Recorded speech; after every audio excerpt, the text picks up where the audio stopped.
or we have maybe family reunions or court hearings, stuff like that. So these are some of the things we're going to be looking at here. But first of all, let us take a short break. When we come back, we're going to get right into the business of the day. Stick with us.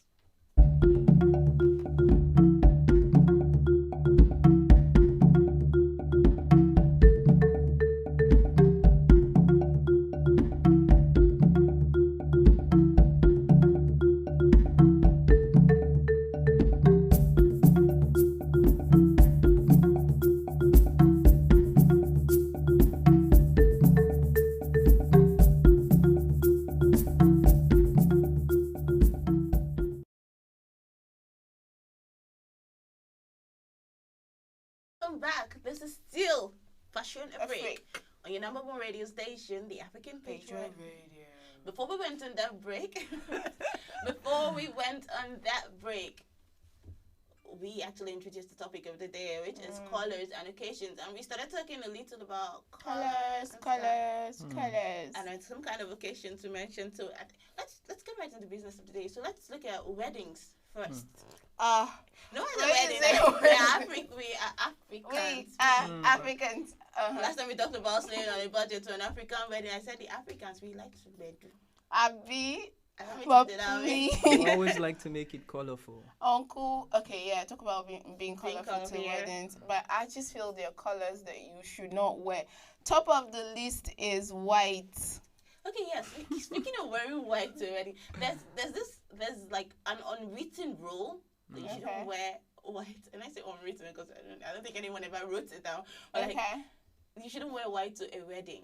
See, for me, I mean, as a lady, I think guys can actually get away with it, but as a lady, you do not wear white. Never, ever wear white to a wedding. Let's be realistic. 80% of brides these days wear white gowns on their wedding day, except your intention is to outshine the bride. Auntie, please stay clear of white. But speaking of which, though, I mean, it's said that you shouldn't wear white to a wedding, which we understand. Like you said, 80% of brides these days actually wear white, except those that want to go out of the norm. And then you see sophisticated. Yes, and you see people probably using pink. I mean, I've seen pink. Pastel, but they're pastel shades of pink. Yeah. Oh, I've really? seen gold. Yeah. I've seen pastel. I mean, what this actress Linda Ejiofor. Okay, yeah, she had this. She actually powder pink. Yeah. That was the color of her gown. But like you said, a greater percentage of brides these days actually wear white. Now the thing is, do not wear white to the wedding. Like Ima said, except your intention is to outshine the bride, but then except stipulated by the bride. Yeah, like an all-white wedding. Like Bam Bam and Bam Teddy. Yeah. So if the couple says, or if the bride says, okay, fine, you're free to wear white, you can wear white, or white is part of the colors of the day, then feel free to wear white. Otherwise, you just confuse guests at the wedding. They'll be like looking for the bride. Where's the bride? and you know, like Africans, we like to slay to weddings, and then you're all slayed up and shit, and you're white. And everyone's looking like, it's a no. Please. No, but do not wear white except otherwise stipulated by the bride. And then there's some other colors you can wear. Yeah, there are other colors that you shouldn't wear as well. Okay. Ivory. I've heard all sorts. But it's not exactly white. Yeah, it's off-white. It's all in the family of white, actually. You've not heard people. They'll be like, it's not exactly white. It's off-white. It's cream. It's vanilla. Even if it's bone color. The question is, when you say off-white, there's still white at the end of it, isn't looks white. Exactly. It's all in the family of white. So when you say it's off-white. And then there was something else you were just saying now that caught my attention. Pastel hues, like all those colors that look like really bright. Say very powder blue. What's that? The pink she wore for our wedding gown. Yellow. Like coral pink. Yes, all those kind of colors. See, if you're going to wear such a color, and you stand under sunlight and then you take a picture, most of those colors appear as white. As white, yeah. Yes. So if that is going to be your case, Auntie, qu'est-ce que c'est? What? I don't know what that means.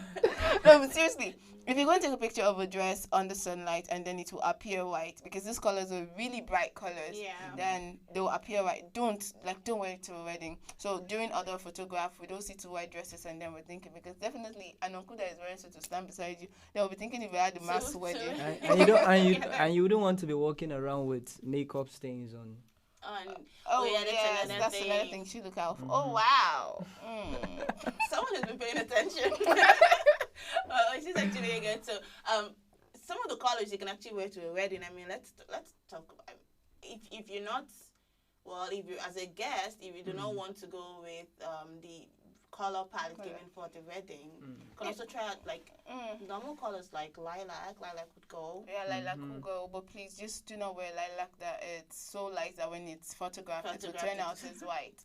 Yeah, I think every other color will go for wedding. Every other color would go. But we talked about how colors can actually affect your mood. Yeah. So I think the happy colors. Yeah, when I mentioned lilac actually has a way of balancing emotions. Okay. So I'm beginning to feel like a psychologist, but lilac has a way of balancing emotions. So it's like you wear lilac, and you know how weddings can be. It's almost like a roller coaster of emotions. Yeah. So you this moment you're so happy. This moment you're solemn, and this moment you're like. It's like is this whole, for real? Yeah, a whole bundle of emotions together. So wearing certain colors will actually help balance out emotions. Yes. I think flowery outfits will go as well. Yeah. Lacy outfits, regardless of color. But I also do not feel, for the guys, black, yes. But for ladies, a black dress. Except it's an evening wedding. But well, I don't know.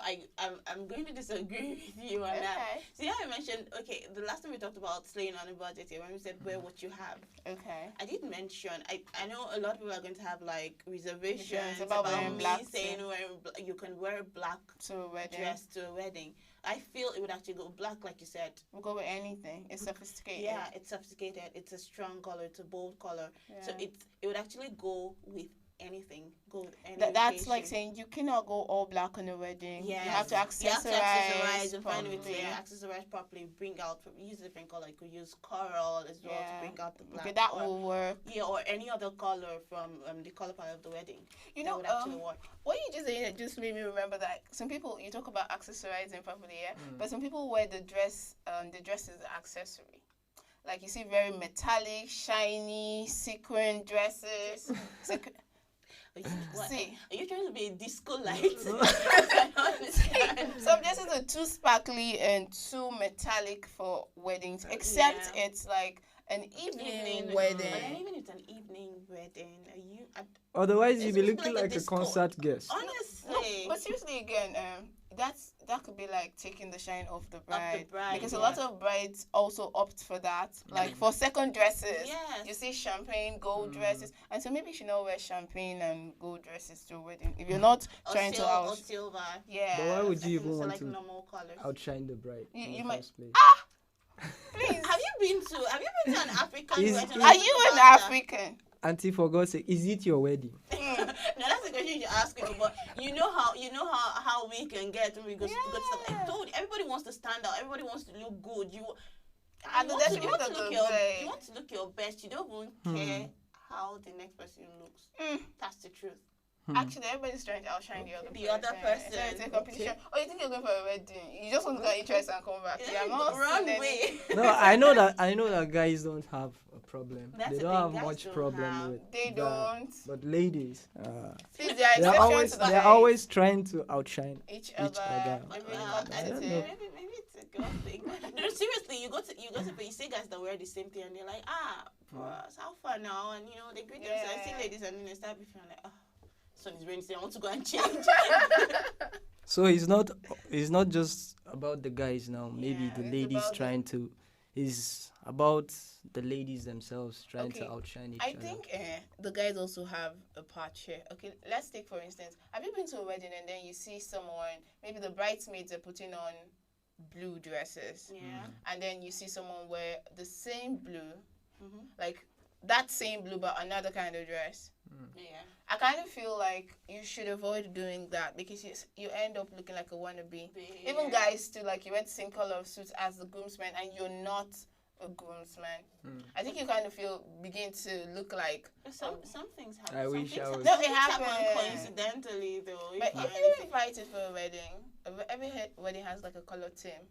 It does, but you can't tell from the invitation card given to you that this is what the groomsmen are going to be wearing. If you're close to the bride, the groom, you could. What if you're not close to? No, yes, anyway, you're not close to. This is I'm just saying. I'm just getting this seriously. I'm just saying, but seriously, wearing same colors as the bridal train, the groomsman, kind of makes you look like a wannabe. So, sometimes in my head, I just see people, forgive me, but I can be like that. And people like, if you wanted to be part of the bridesmaid, why didn't you ask the bride? Okay, I'm very sure it's not serious. Alright, so that's enough for weddings. So basically in summary, for weddings, do not wear white except stipulated by the bride, and avoid certain colors that appear white in very bright light or in photographs. So let's move on to workplaces or job interviews. Yeah, workplaces. Let me laugh. Why does it feel like you're about to school us right now? I'm not schooling you. I just saw a lady looking like a rose the other day. Okay, so I saw this lady wearing a suit. It's all red. Like red suit, red pants, red inner outfit, and then black shoes, and then she went on the carry a black bag. Okay, fine. Red. She was just screaming danger all over the place. As a cultist. No offense, but really. You know, red is like a very aggressive color. Red can be warm. It can be aggressive, depending on the shade. Occasion. Okay. Have you ever wondered what red stands for on the traffic light? Stop. Have you also thought why fire extinguishers are red? Why danger signs are red? Do you understand? So we see these things every day, danger. And it just registers in your head. See, red is good if you're going for a romantic dinner. Now that's passionate red. But come on, work is like you're coming to work like it's a serious atmosphere. You're not trying to be passionate. Not that. Except you're saying you want to be passionate. You're trying to show passion to your work. But then, I mean, I'm just saying. Come on. You will evoke the wrong emotion in that kind of setting. Because that's not what you want. Like you don't want people you want people to think logically around you, and you want to be perceived as such, not as a seductress, trying to draw attention to yourself. And then red is an aggressive color. It makes people perceive you as your hostile kinda. Okay. So it's like the red light says stop. Okay, so when they see you, they're like, "Oh, stop! Don't go close to that." Oh no! Okay, now what she's doing? No, seriously, red. No, what she's doing here? No, don't. Okay, sure. So, for workplaces, job interviews, so we could have like strong colors like black we do. Strong colors like black, brown, maroon. These are like solid colors. Yeah. Navy blue. Then the money color green. Trust me. But when I say green, we're not talking about neon. Thank you. We're not talking lemon. We're not talking about Luciana green. I know they're all in the family. We're talking like leaf green, like army green, olive green. Cool shades of green. Yeah, those kinds of greens actually, because they're solid colors, so they'll go a long way. Yeah, I think like green denotes like freshness. Yeah. Do you understand? And it's the growth money color. And we talked about it doesn't cause a strain on the eye. On the eyes, yeah. And then I keep hammering on how solid it is. Okay, imagine going for a job interview and you're dressed in solid colors like what we mentioned now, and there's this, should I say, this sense of confidence it gives you. Yeah, the solidness of the color actually gives you that confidence. So by the time you combine it with maybe something something lighter, let's like cream or coral, something lighter. It just works fine. Yeah, it works fine. So it gives that balance. It gives that the feeling edgy feeling, and then you have a playful side to it. So there's a balance to it. So someone can say, okay, you can do this, you can do that. You seem like someone reliable. So it gives off that feeling of reliability in you. Like when he was talking about grey, I was going to beg to differ, but thinking about it the way you just said, because I see people wear all grey outfits.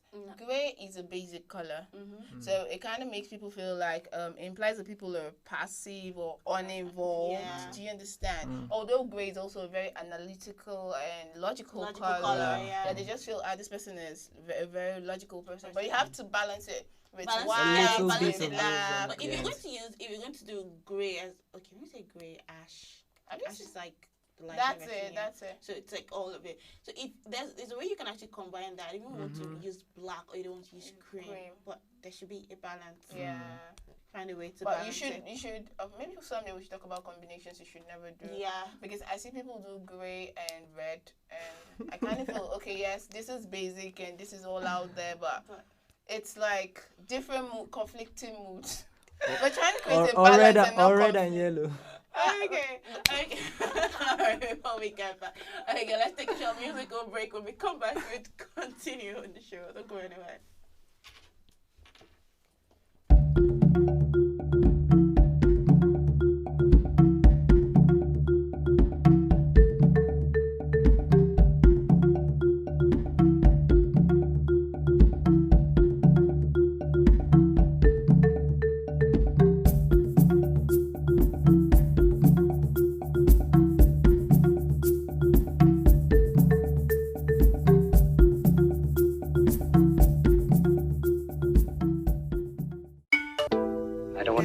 Conquer anyone. I should like to help everyone if possible. Jew, Gentile, black man, white. We all want to help one another. Human beings are like that. We want to live by each other's happiness, not by each other's misery. We don't want to hate and despise one another. In this world there's room for everyone, and the good earth is rich and can provide for everyone. The way of life can be free and beautiful. Once upon a time in our lives, situations stabbing like knives. Questions rising, how do I fight? That is not for you and me. Leave everything to the king. You need to feel nice. Painful feeling means you're alive. Ain't no dead man feeling likewise. Thanks and praises to the king. After suffering comes relief. Life is hard and I can understand. Things we see sometimes don't match up to what we deserve. Not the same thing. Everywhere you live, you smile, you love. Hey, this ugly shouldn't be when you're the one involved.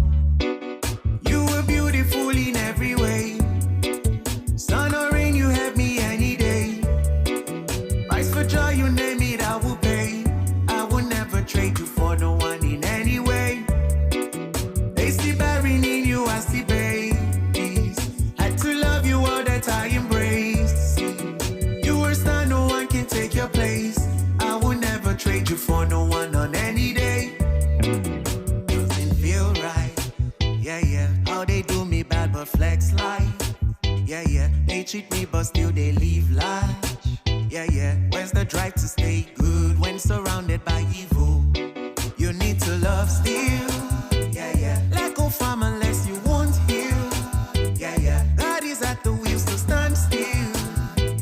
Trouble, pain, they disappear when you wait to wear a chair. Life is hard and I can understand. Things we see sometimes don't match up to what we deserve. Not the same thing. Everywhere you live, you smile, you love. Hey, this ugly shouldn't be when you're the one involved. You were beautiful in every way. Sun or rain, you have me any day. Price for joy, you name it, I will pay. I will never trade you for no one in any way. They see barren in you, I see babies. Had to love you all that I embrace. You were star, no one can take your place. I will never trade you for no one on any day. See in life, what you like will likely shun you. But be careful what you like and what you shun to. He's your type, you trust him and now he hurt you. But the other loved you but he wasn't for you. And it's unwise.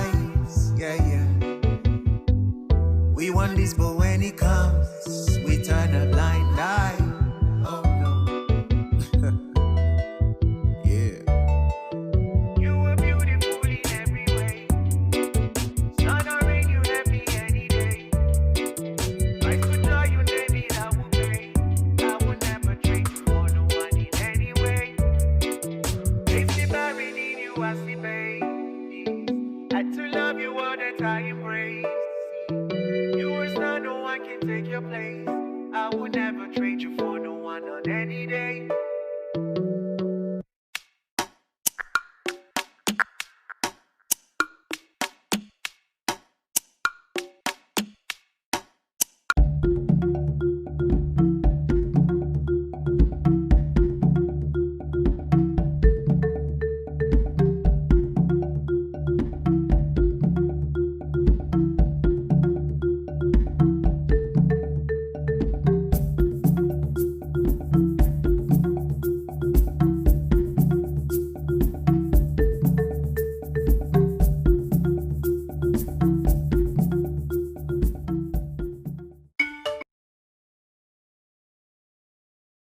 Welcome back.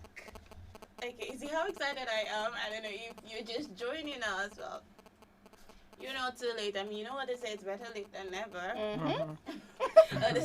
This is Fashion Africa, and we've been talking colors and occasions. Remember, you can be part of the conversation. Tell us some of the weird colors people have worn to different occasions, to workplaces, as well as other places that you felt did not sit well with the occasion.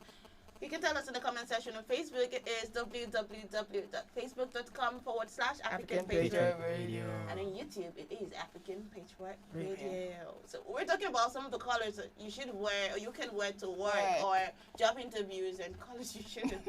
And Eva did mention before the break that she saw someone looking like a rose to one. Yeah, like red. Okay, and something similar to red is orange. Okay, I know it's a popular saying. I think there's even a TV series that says orange is the new black, yeah? But please, orange the new black. is the new black, except when you're going to work. No, Seriously, you don't want to go to work looking like a carrot. Wow, I was going to say like an orange. Okay. No. I don't think we have this kind of oranges here. No. Come on, we're Nigerians. Yeah. Our orange is green. It's green. It's green or yellow. And when it's yellow, begin to spoil. Anyways, orange is the new black. Okay, fine. Except when you're going to work. Orange is another very quite catchy color. So if you're trying not to draw attention to yourself, because I mean, in the workplace, if you're drawing attention to yourself, you're actually drawing more work to yourself.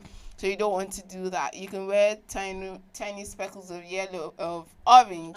Yeah, but don't just go all out in an orange dress or an orange shirt. No, it just doesn't work. Don't.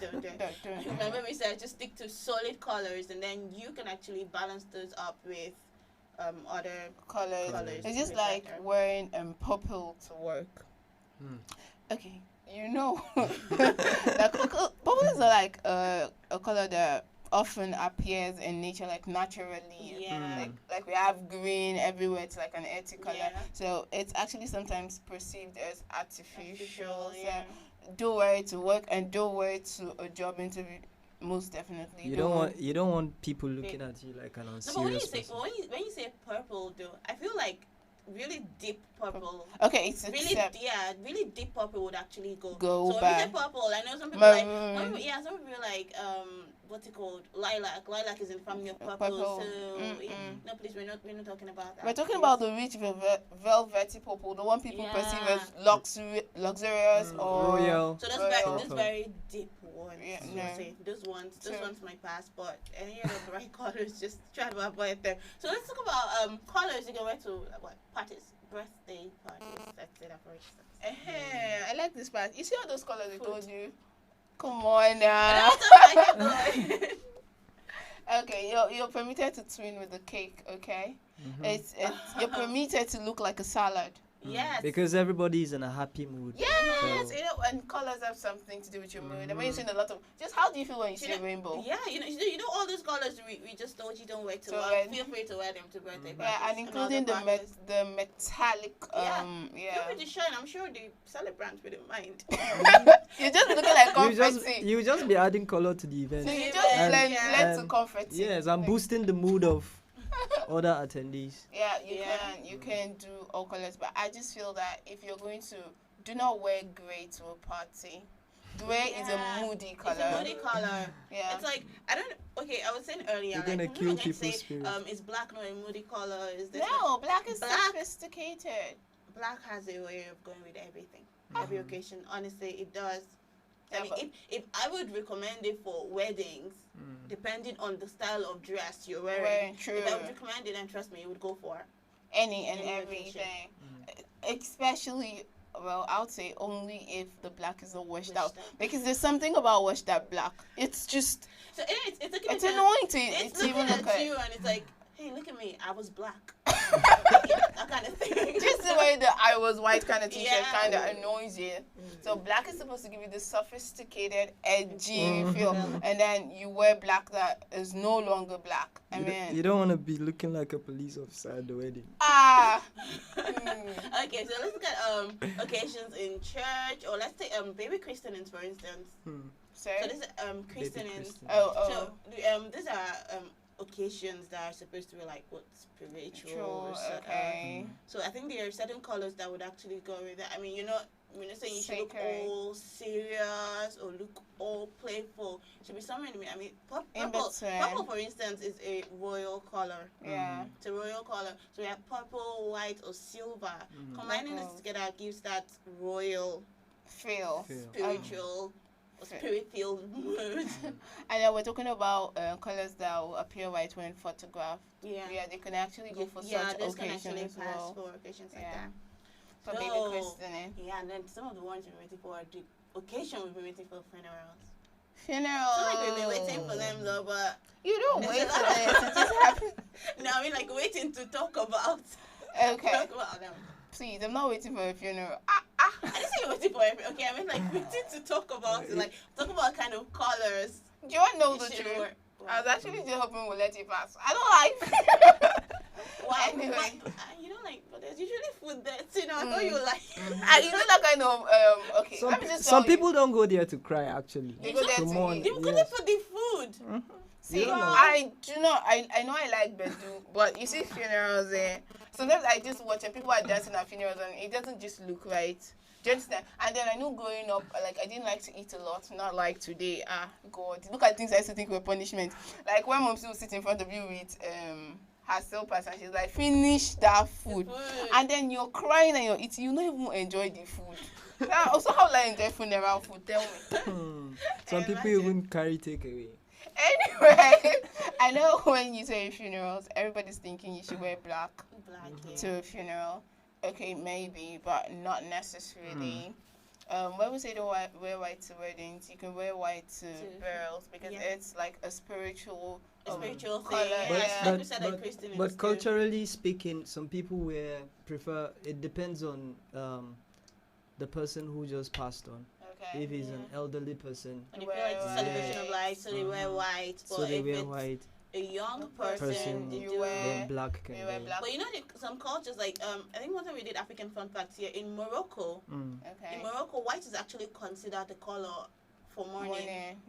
So like when let's say a woman loses her husband now, she's expected to wear mourn him. She's supposed to wear white for like a period of like 40 days. Yeah, even some places here to mourn him. So it's their culture there. So unlike some other parts where they wear black, or we do black for young people and white for elderly people, it's just white for them. It's the culture there. So someone dies, you're mourning the person, you wear white in Morocco. So that it happens like that. But I mean, what black or white shouldn't be like the only colors.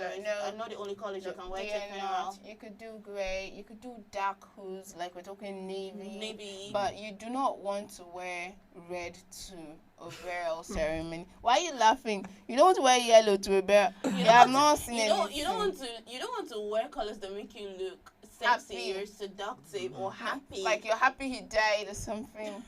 Or you're going to scare people. Maybe I'll be the next to. What? When you're wearing red, you know, it has a way of.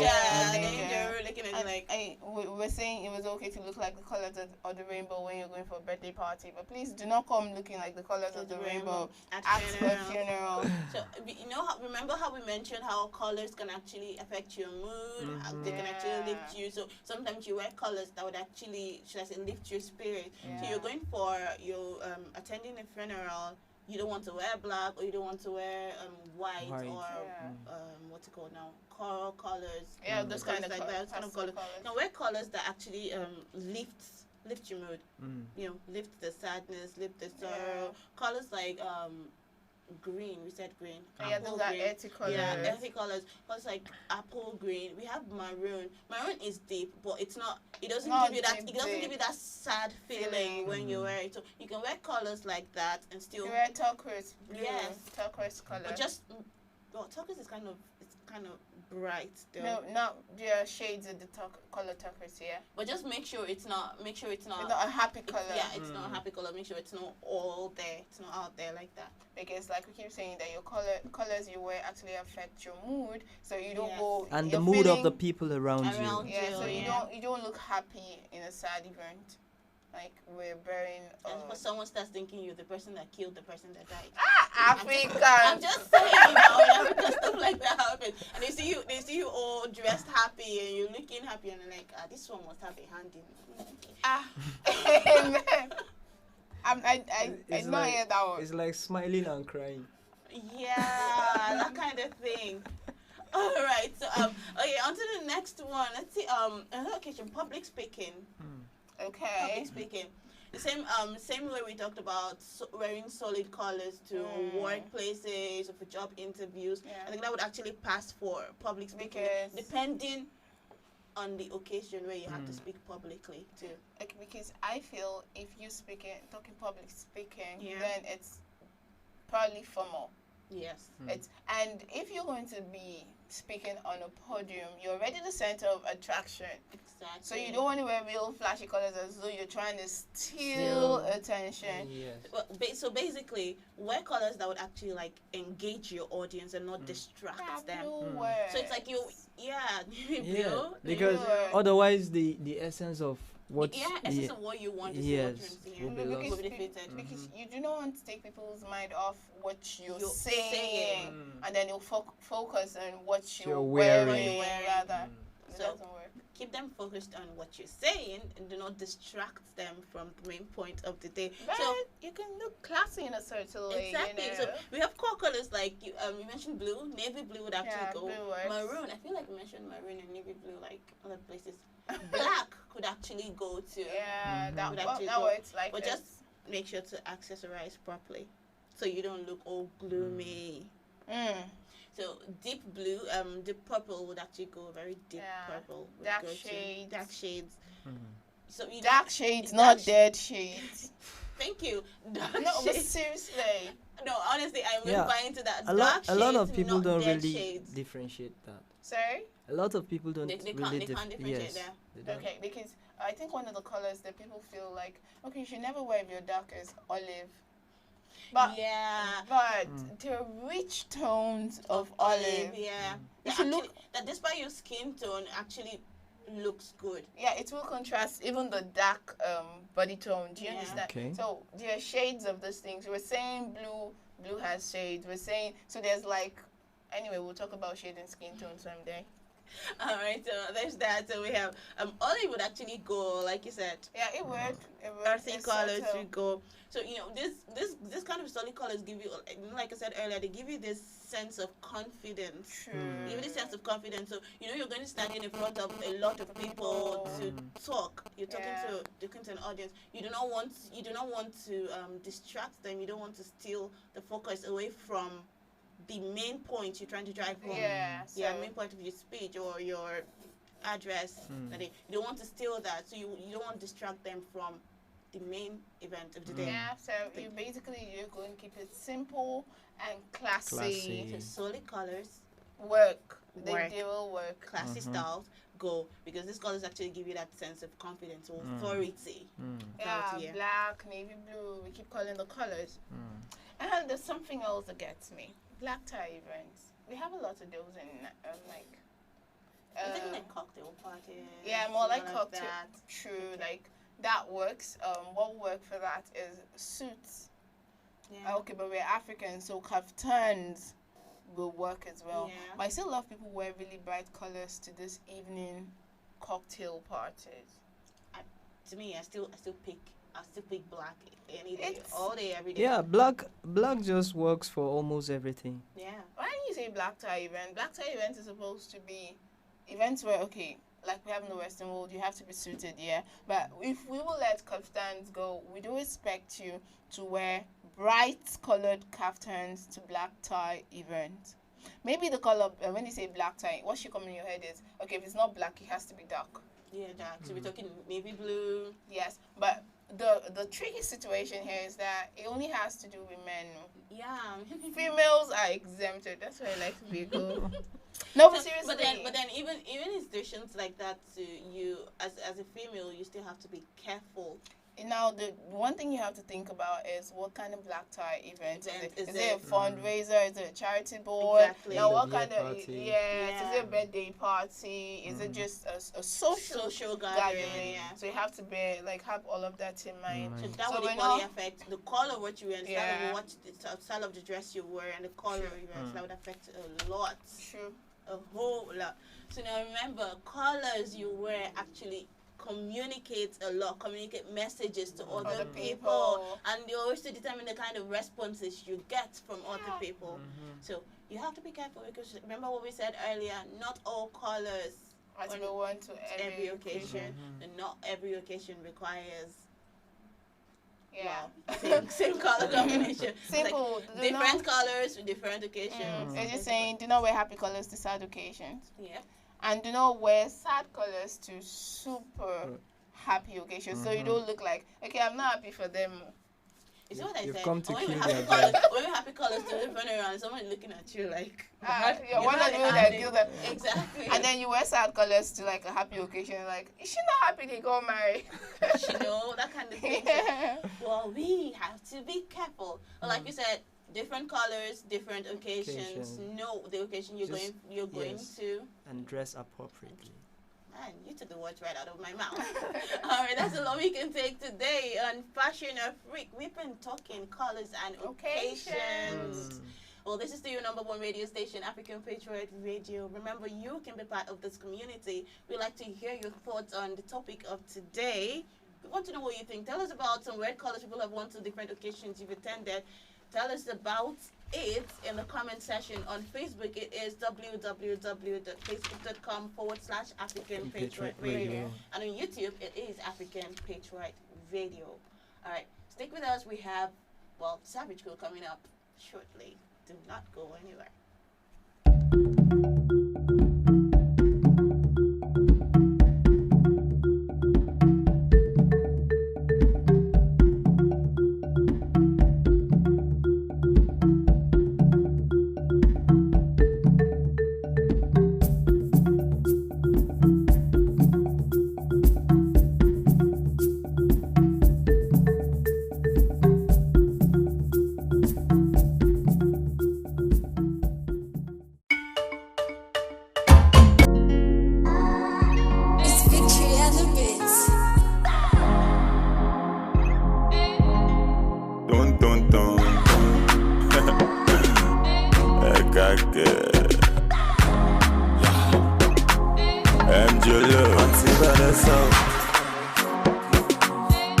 When I think I'll leave you answer.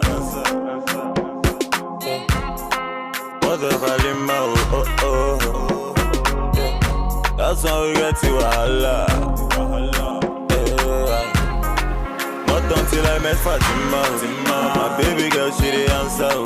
My baby give me assurance. Hey, we zero wahala. Not until I met Fatima. My baby girl, she the answer. My baby give me assurance. Hey, we zero wahala. She the boss my brain like. Yeah.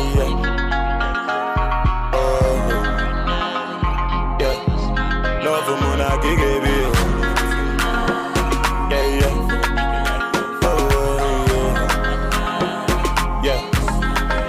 That push up on me, yeah. For your love, I don't grow up, yeah. Marry me, let's born children. Hold my hands, let me take you there. That push up on me, yeah. For your love, I don't grow up, yeah. Marry me, let's born children. Hold my hands, let me. Auntie Vanessa. When I think I'll leave you answer. the Halima,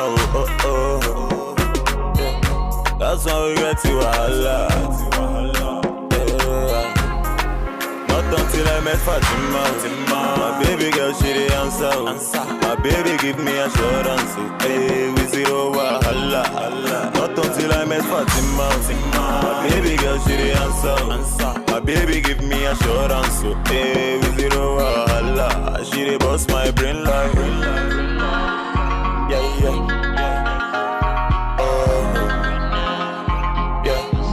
Love for Mona Gigi.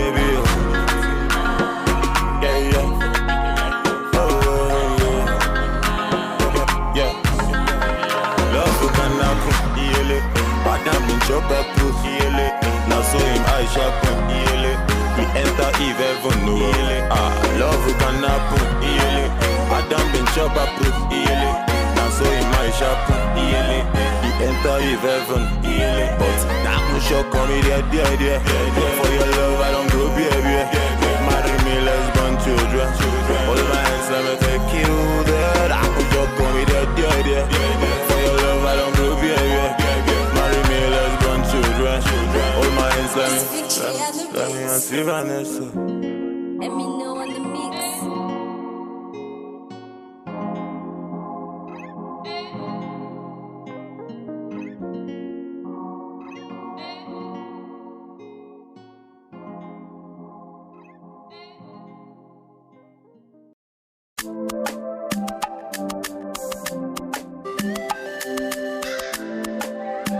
Alexis Media.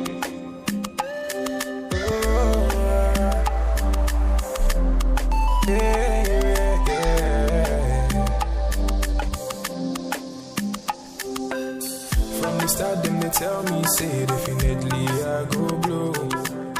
Every time then they hear my sound, then they come ask me for more. Now the love I receive all true, they bring me tears of joy.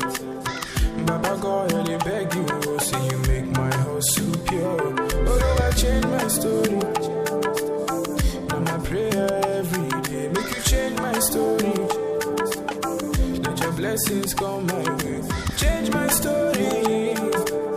Now my prayer every day, make you change my story.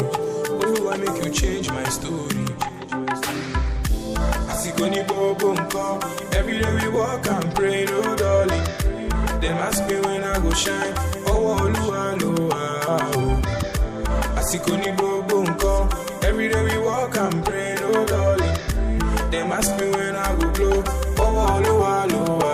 Man, I've been doing this shit for a long time. Been not so easy, sure you know that. Sharp money, my love will bill. Money on my mind every minute. All of my life I've been working on it. Mama used to tell me I could make it. Oh Lord, I keep praying for your blessings. Only watching my story today. From nothing up to something. I did pray for your blessings, yeah. For your blessings. Only watching my story today. I might pray every day. From nothing to something. I did pray for your blessings, yeah.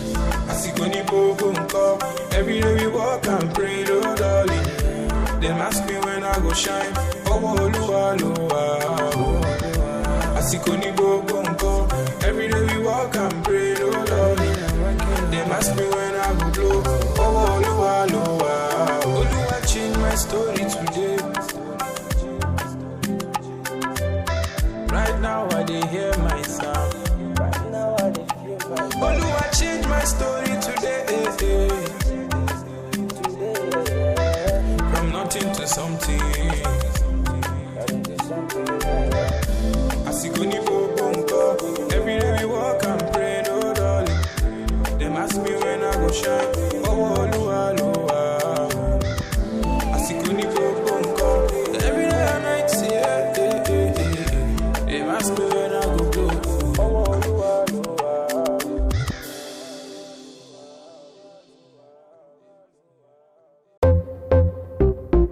Oh na.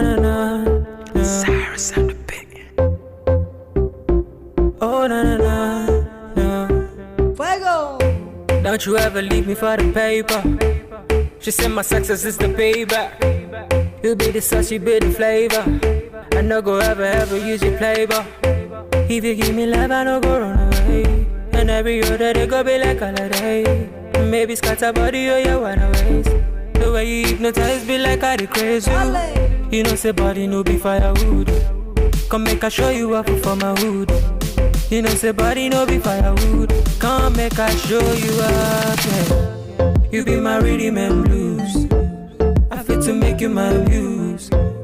Linda AKG for the news. Ovia baby for the groove, yeah. You be my rhythm and blues. I fit to make you my muse. Linda AKG for the news. Ovia baby for the groove. Oh yeah. Oh baby, give me all the loving. All the loving. Oh, my baby say yeah. Oh yeah. Oh baby, give me all the loving. Oh baby, give me all the loving. Oh. Shut up, put the Gucci on the plate. My baby, give it to me, it's getting late. My baby, give it to me, you know say waiting, you got it, baby, you know say you get it, wait. Baby, give me love, oh, yeah. Baby, give me trust, oh. Baby, give me love, oh, yeah. Baby, give me trust. I no go lie, what I'm feeling.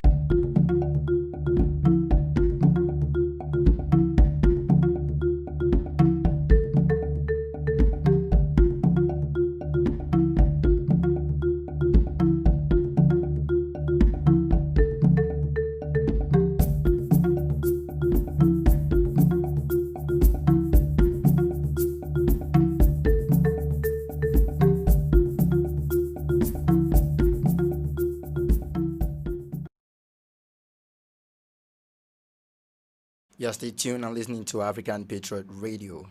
Time check Africa. The time is 1 o'clock in West Africa, 3 o'clock in East Africa, and 2 o'clock in South and Central Africa. This is information on African news reaching you from African Patriot Radio. You can listen to this broadcast by live streaming at www.facebook.com/African Patriot Radio/videos.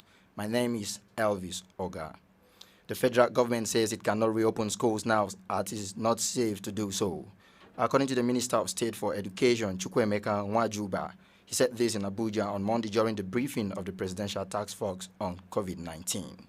The minister described some reports on the reopening of schools on June 21 as fake reports. He said any reopening of school would involve the advice of experts on when it is safer to reopen schools. He added that this is to avoid the mistake of shipping the students in and out of school. The Secretary to the Government of the Federation and PTF Chairman, Boss Mustafa, said Nigeria would not hastily reopen schools in order to avoid severe consequences that happened to other countries. He cited South Korea that reopened their schools and had to shut them again when the cases spiked. In business, the Grain Millers Association of Zimbabwe, GMAX, raised concern over COVID-19 transmission risk posed by some truck drivers who normally pick up and travel with women while transporting maize from South Africa to Zimbabwe. In a statement on Monday, GMA's public relations manager, Garikia Chaunza, said the habit was also common among other truck drivers in transit via the country. The association notes with appreciation your continued support in provision of carriage of white maize from South Africa into our own GMA's private silos in Bulawayo and Harare, he said. In a statement by Chwanza, the country was in need of for maize imports to address a dire national food security situation, but the bad conduct by truckers should not be tolerated. According to Chwanza, it militates against the national effort in combating the spread of COVID-19 pandemic. From the world of entertainment, Malawi urban artist Songbird Rita is back with 2 singles currently buzzing on local airwaves and making rounds on social media. In Mubwere, she sings the plight of most rural Malawian homes. One of the latest singles, Kuwawa, featuring Pisky, has been in the popular Made on Top 10 chart on NBC Radio for more than a month. In interview with Nyansa Times, Rita revealed working on her debut album scheduled to drop in October, adding she will be releasing singles and videos to build up the hype. According to Rita, both songs were produced by Sixpence. Kuwawa was shot and directed by Vinny Visuals, and Mubwere was shot and directed by Obino. Commenting on the new single, Mubwere, she said, the song is a plea from a child to their father to return home. The father left home to seek greener pastures but never returned.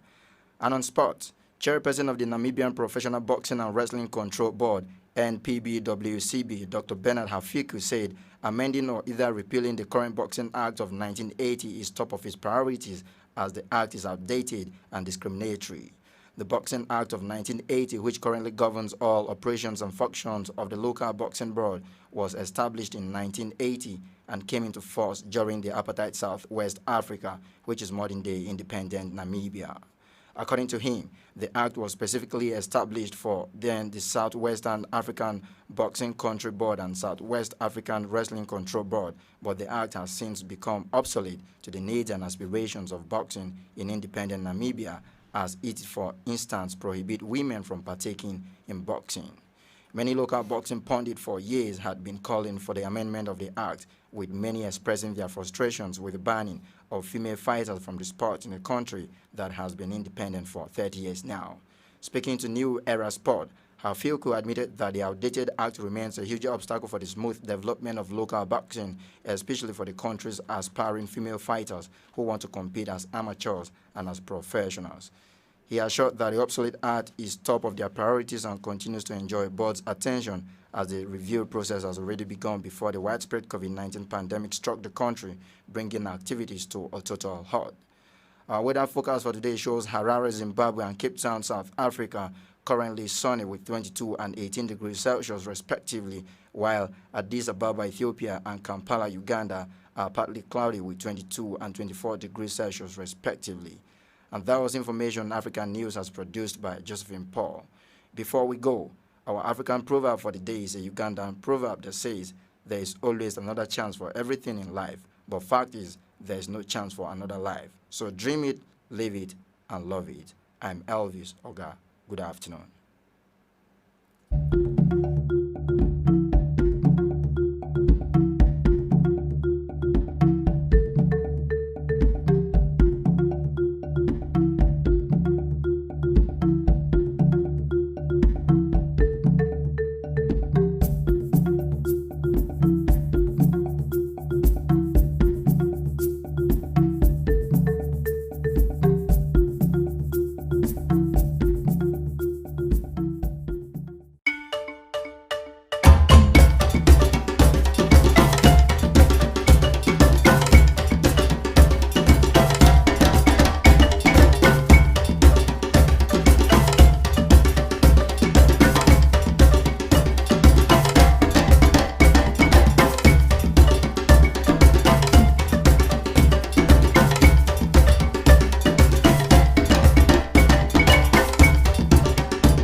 Josephine Paul, Susan Achin, Yao Bremen, Jude Ojima Audu, Second Zilang, Richard Bassi, Ekanem. I am Mercy Joe, and we are African Patriot on African Patriot Radio.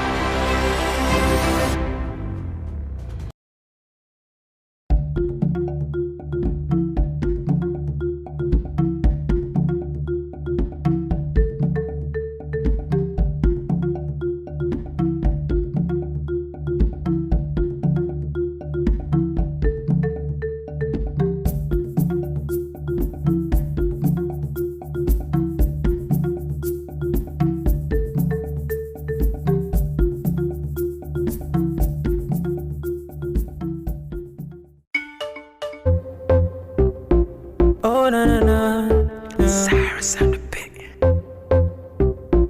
Oh na na na, Fuego. Don't you ever leave me for the paper. She said my success is the payback. You be the sauce, you be the flavor. I no go ever use your playboy. If you give me love, I no go run away. And every other day go be like holiday. Maybe scatter body or you wanna waste. The way you hypnotize be like I the crazy. You know say body no be firewood. Come make I show you up for my hood. You know say body no be firewood. Come make I show you up, yeah. You be my rhythm and blues. I fit to make you my muse. Linda AKG for the news. Ovia baby for the groove, yeah. You be my rhythm and blues. I fit to make you my muse. Linda AKG for the news. Ovia baby for the groove. Oh yeah. Oh baby give me all the loving. All the loving. Oh my baby say yeah. Oh yeah. Oh baby give me all the loving. Oh baby give me all the loving. Whoa. Shut up, put the Gucci on the plate. My baby give it to me, it's getting late. My baby give it to me, you know say waiting you got it, baby. You know say you get it wait. Baby give me love, oh, yeah. Baby give me trust, oh. Baby give me love, oh yeah. Baby give me trust. I no go lie, what I'm feeling inside. You make a nigga wanna turn upside down. The way you roll, the way you shake, come on me.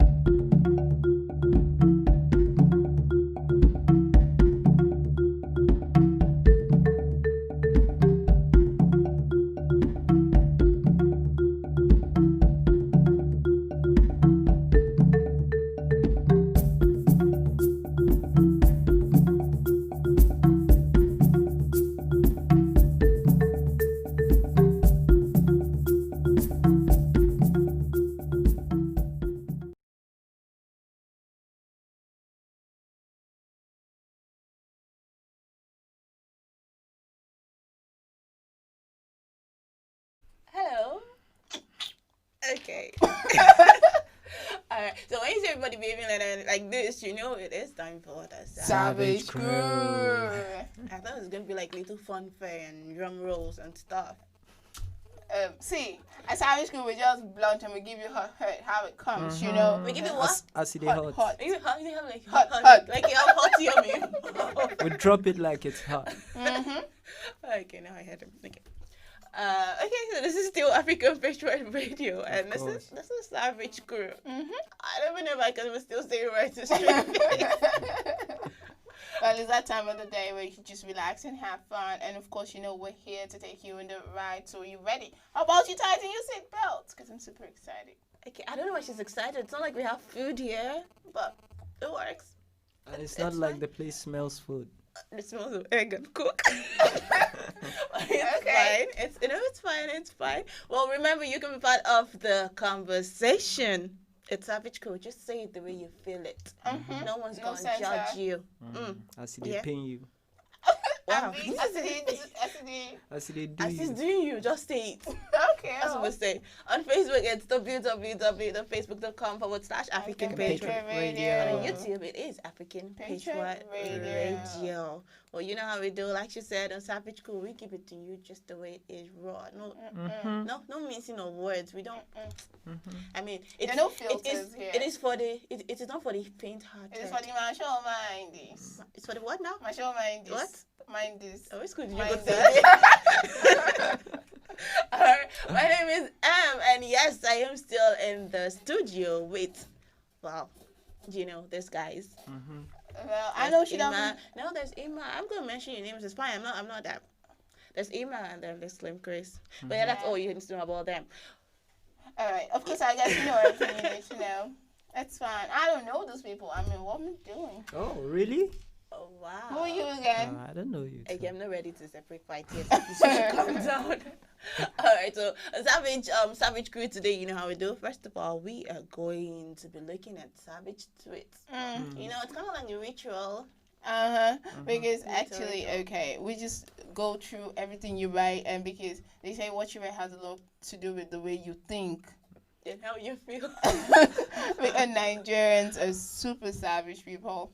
So I just go on online and I see people, I'm like, this one is just like me. No, I mean, come on now. I mean, when you're having a bad day, Nigerians, we know how to find the fun side of everything. So you're having a bad day, I would advise you to go to Twitter. Twitter is the place. Trust me. It's the place. See, I have a whole family there, like a community. It's like you go there, you know, find people like you.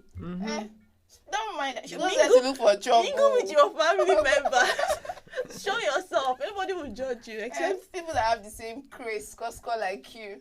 I'm just saying. You'll find your peers. But funny enough, after this pandemic, all the jokes that are going to be made will be coronavirus related. I'm just imagining how it's going to be. What are you saying after? Is it the ones they started making? It's already happening. They started making when we got when it just started. No, but seriously, there are going to be a lot of jokes around coronavirus, and this is a serious issue. I really feel like dropping 1 and 2, but I just feel it's a serious issue, and it is serious. Let's let it pass. When it passes, we'll now come and tell you how the stories went.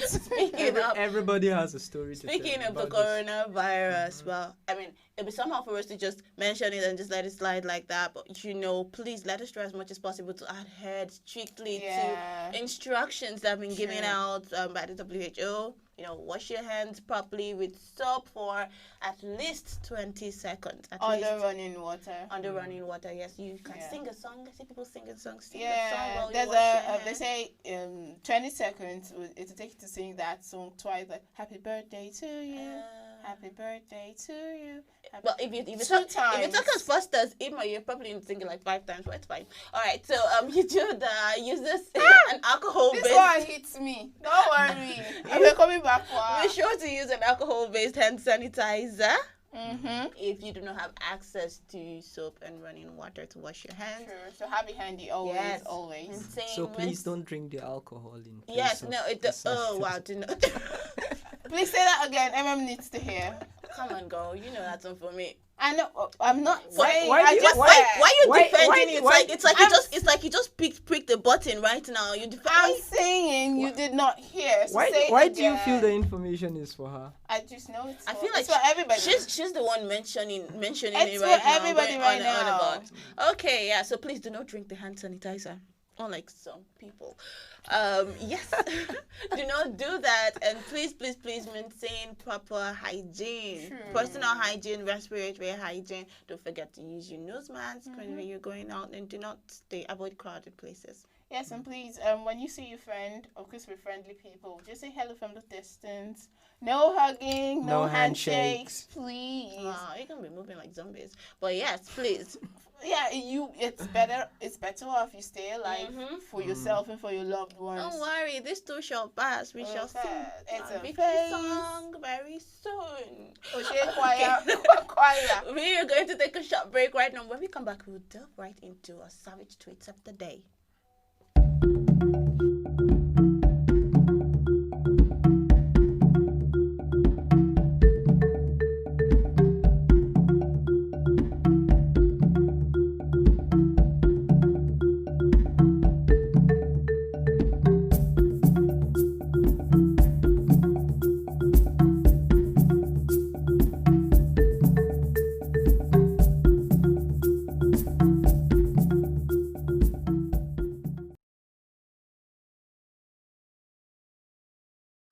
This is still the Savage Crew on your number 1 radio station, African Patriot Radio.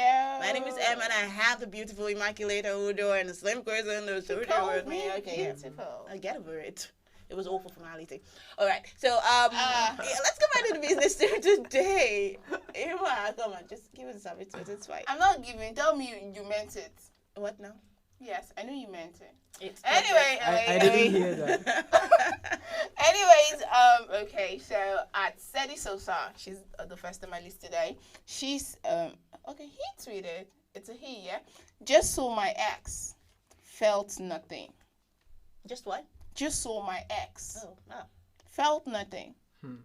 The fact that you tweeted that alone means you felt a whole lot of everything.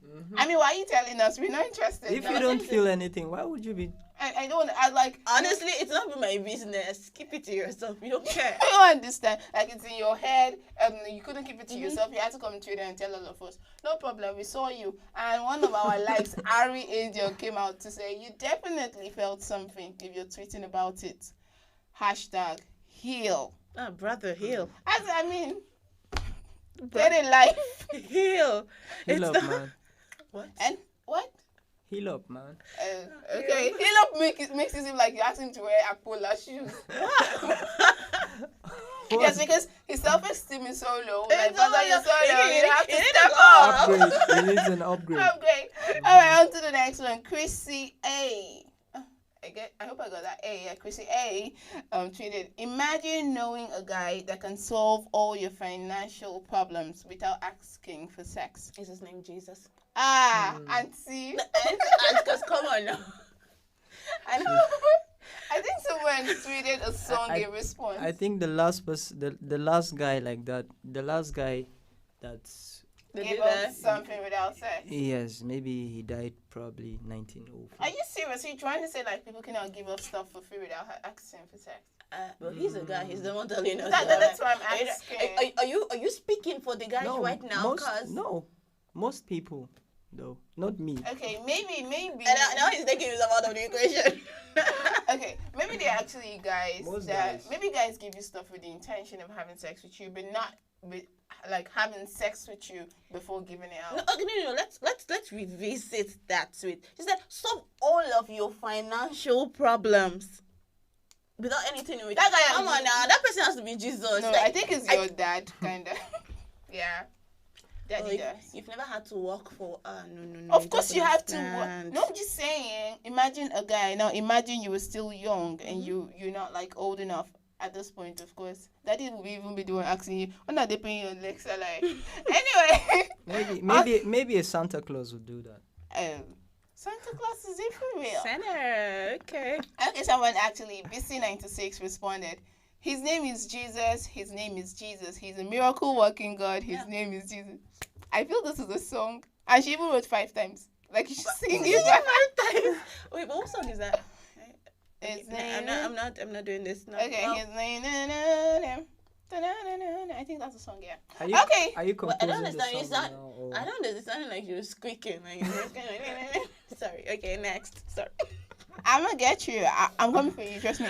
Okay, I Slim Fit tweeted, I paid 120k to sleep in your hotel room for one night, and you expect me not to carry the towel and toothpaste when I'm checking out? I'm carrying the pillow. Carry the bed. I'm carrying the pillow. I am carrying the towel.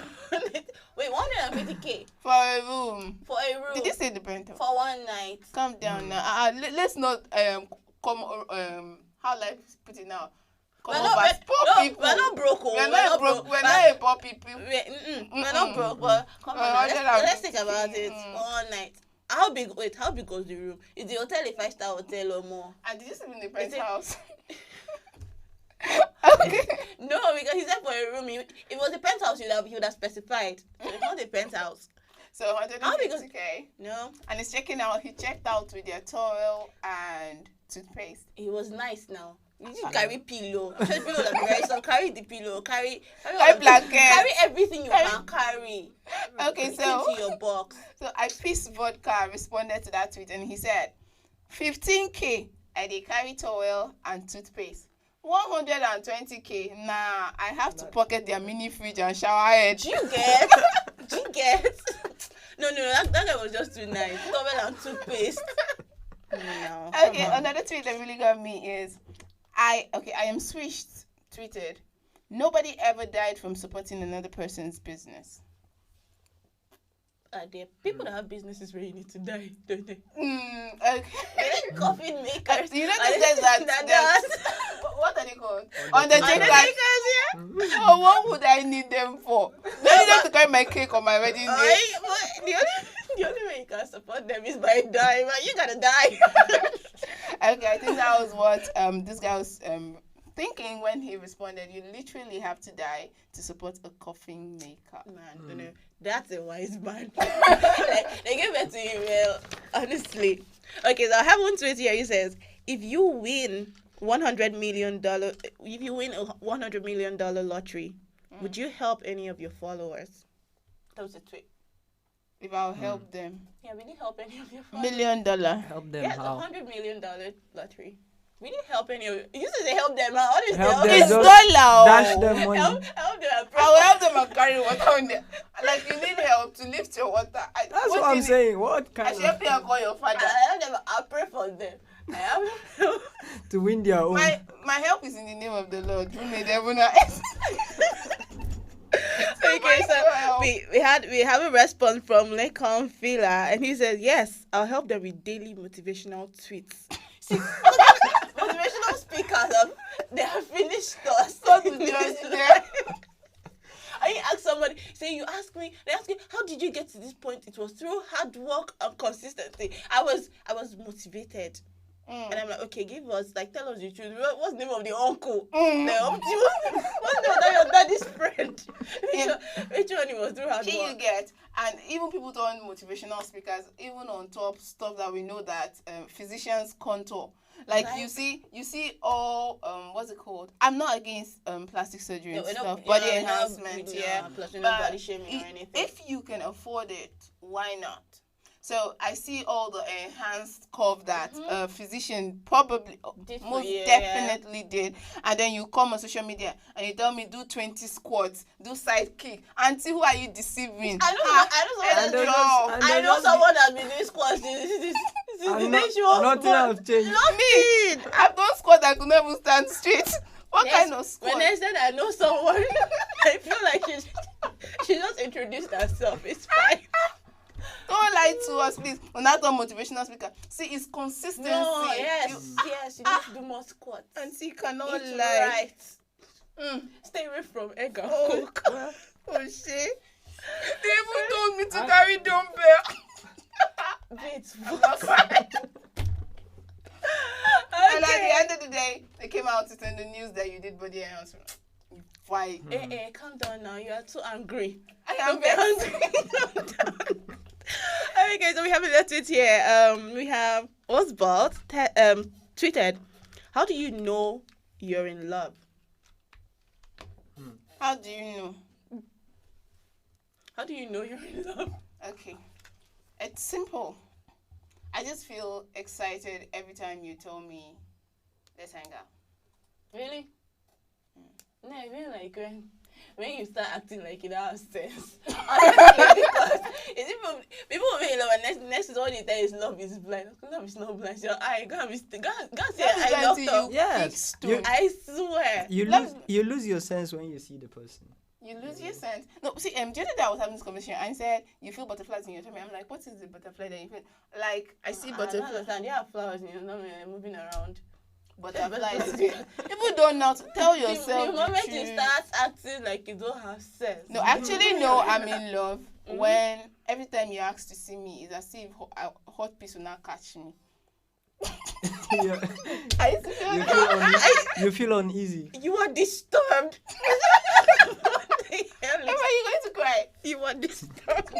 I don't know. I'm sorry for you. No, but seriously, when you now say you want to see me, hot piece will not catch me. Now I'll not know that it's love. Okay, so we had Mr. Liko reply to that tweet, and he said, when your head is not correct anymore. Okay, like when you're not behaving like you don't have sense. You don't have sense, honestly. Come to think about it, there's some things that you normally wouldn't do, and then you just feel, okay. All right. You get people say hello, and you're done talking. Like, cut the phone. I know you cut it. No, you cut it. And MTN is sitting down there. They're laughing at you. No, you people should continue. Let's be making our money. Do you understand? And don't worry. Then you know that. Do you watch SpongeBob? And then I say 30 minutes later. No, let's say 1 hour later. I want to say 3 weeks later. Maybe you not even text me, self. I was calling you, did not even pick. You didn't pick. So you did not see my missed call. After you finish doing it, you end the call. No, you end the call. I love our phone. Instead of providing the funniness. No, continue. Continue. After you finish smiling when the person calls you. You're smiling like a sheep. Look at the way I would do that, smiling like Come on, you're not nice. Wow. I'm just saying. All right, on to the next one. Okay, this one, spray starch. Wow. Okay. I don't have a problem with that handle. Praise starch. Spray starch. That's his name, yes.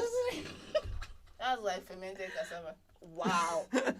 Wow. Okay. What's it made from? So spray starch Cassava, tweeted. That's someone's Twitter handle actually. So he tweeted, "What is the difference between a restaurant, a canteen, and a buka?" A restaurant, a canteen, and a buka. It's just that in buka, in that let me sound like that shaggy. In that buka something is but that is the same. Regular customer. In buka they cook the food with firewood. But in restaurants they cook it with industrial gas. Yes. No, I just feel that what about canteen? Canteen is in the middle. Canteen is in the middle. Canteen is where, like you now that want to form tush, but when you not reach restaurant, you now go to canteen. Auntie, are you speaking about yourself? Because I feel like that's what you're trying to tell us. No, but I actually like the buka because we have option, like you can pick your meat. Madam, that pomo, that no, not that one. The other. Okay. You know? Okay, so we have Mr. Lekon Fila again. I think it's his day today. I think it's shout his day. out to you, Lekon. Yeah, Houston, shout out to you. So he responded, AC, standing fan, and breeze. So in the restaurant, you I'm see so AC. tempted to say Mado. Like seriously. They can't see you see standing fan and Buka. It's breeze. People were looking for the place to say that when the breeze can reach them. No, I think I know something else. In when you go to a buka, you just climb what's it called? It's plank that you cross the gutter to enter. Okay. Then when you now go to restaurants, they don't used to have door, they used to have curtains. Sometimes the curtain is made of beads, sometimes it's transparent. You now push it. Okay. But when you now go to a restaurant, somebody that opens the door for restaurant. Okay. It's somebody that will now open the door. She just mentioned restaurant 2 times. I'm confused. No. Canteen now is the and one. And in buka they will not give you receipts now. For the food. And she said in buka you can select your meat. No, seriously now. You just stroll and cross gutter and enter buka. Then the other one you have to open curtain and enter canteen. Okay. Then when you go to restaurant, they will now open the door and tell you, welcome, thank you very much, Bishop. Okay, on to the next one. So we had screen gas. Screen gas. See, I'm seeing a lot of weird handles here, but I don't want to look at the screen. My eye, I will now begin to tear up. Okay. So screen gas tweeted, "Why do y'all want kids so badly?" Kids are adorable. And who am I going to send message? Hello. I mean, let's forget the whole adorable thing. Let's be. Oh, if you have the kind of kids I have. Let's be frank. Hey. Our parents did it to us. We are going to do it to our kids. So what are we going to send? How are we going to send message? No, in the era, the category of kids we have now, they are the ones that send you. No, you have not met children. You are not fully African. So we still have Mr. Lekon Fila again. Okay. What did he say this time? Wow, okay. So why do you want kids so badly? And he said the remote won't bring itself. You know that thing I'm ready to say, you'll be in the sitting room watching something. And you'll be upstairs. Right? Definitely you'll be upstairs and they call you to come downstairs to pass remote. Please come and give me that. No, you don't understand. You don't understand the pain. Do you know the funny thing? Usually, when she calls you like you have a visitor, like you have a guest, maybe you're expecting your classmate to come, so you guys do your assignment together, and this classmate is really bright, and so you can't wait and you're upstairs, probably you're watching cartoon, and then you hear your name, and they're screaming so bad, and you're excited, you run down the staircase, and then when you're like very close, you know, you don't want to come into the sitting room, so you're standing there in case it's just to go and open the door for somebody or something, and they tell you, please come and pass me the remote. The speed you run downstairs from and the pace the way you now do the slow motion moonwalk to the cartoon is different. Wow. Mommy. Okay, so I doff my heart for you. You are this is going to be a last word for today. Though. So we have you can't send. Wow. I hope my mommy is listening. All right, on to the next one. We have Fola. Okay. Fola, the favored woman. That's a handle. And she goes, she tweeted, "I'm not working for passion anymore. I've done that for far too long. I'm an old woman. I'm working for money now." So old people work for money, while young people work for passion. I just feel it's not supposed to be that way. It should be the other way around. Why you're young and energetic? Motivational speaker, so. No, like when you're young and energetic, like you should work to like get money, secure your future. Do you understand? Like make a lot of money, invest wisely, and then your investments will now start bringing money in the later year, and then that time you could, because you don't want to feel redundant or just stay at home. Then you can work for passion. I've told you, motivational speaker. Preach to the world. Okay, so you have to have sense on things. Every time play. We have Akin Alabi. He responded to that tweet and he said, and he goes LOL, and he says, motivational speakers deceived you. You know, say as if Dangote is passionate about cement. What is the passion? See, forget it. Oh, when you cocoa, money is the thing. Money is important. Forget it. She let me faint. With the way life is getting expensive, you can't afford to be broke now. Oh no, my brother. How? She let me faint. Did you hear that? Is Dangote passionate about cement? The guy is making his mind. That's why he's talking about passion. Please. Okay, but I'm tempted to call names. About people that are just singing for the fun of it. I'm not. For family and friends. I am not on that moment. You're right. We're going to take a break. All right, just stick with us. When we come back, we'll go into the next segment of the Savage Crew.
Double pro.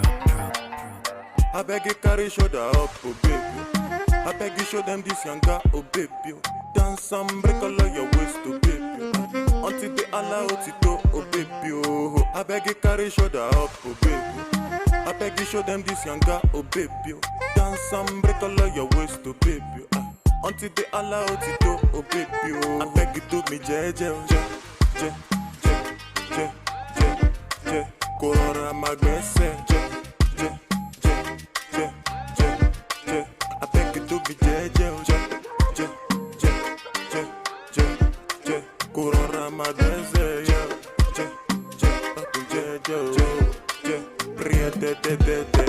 Have you thought about my proposal and the life I want for you? I beg you, baby, make you come closer when I'm singing this song for you. This love song got me stay up all night, cause I'm tryna compose for you. The last time that you say you want go, girl, you broke my heart into two. Just call me baby, I'll call you boo. You want me so bad, I want you too. My number is 08042. I'm only one call away from you. I beg you to be Corona magbese, I beg you to be Corona magbese,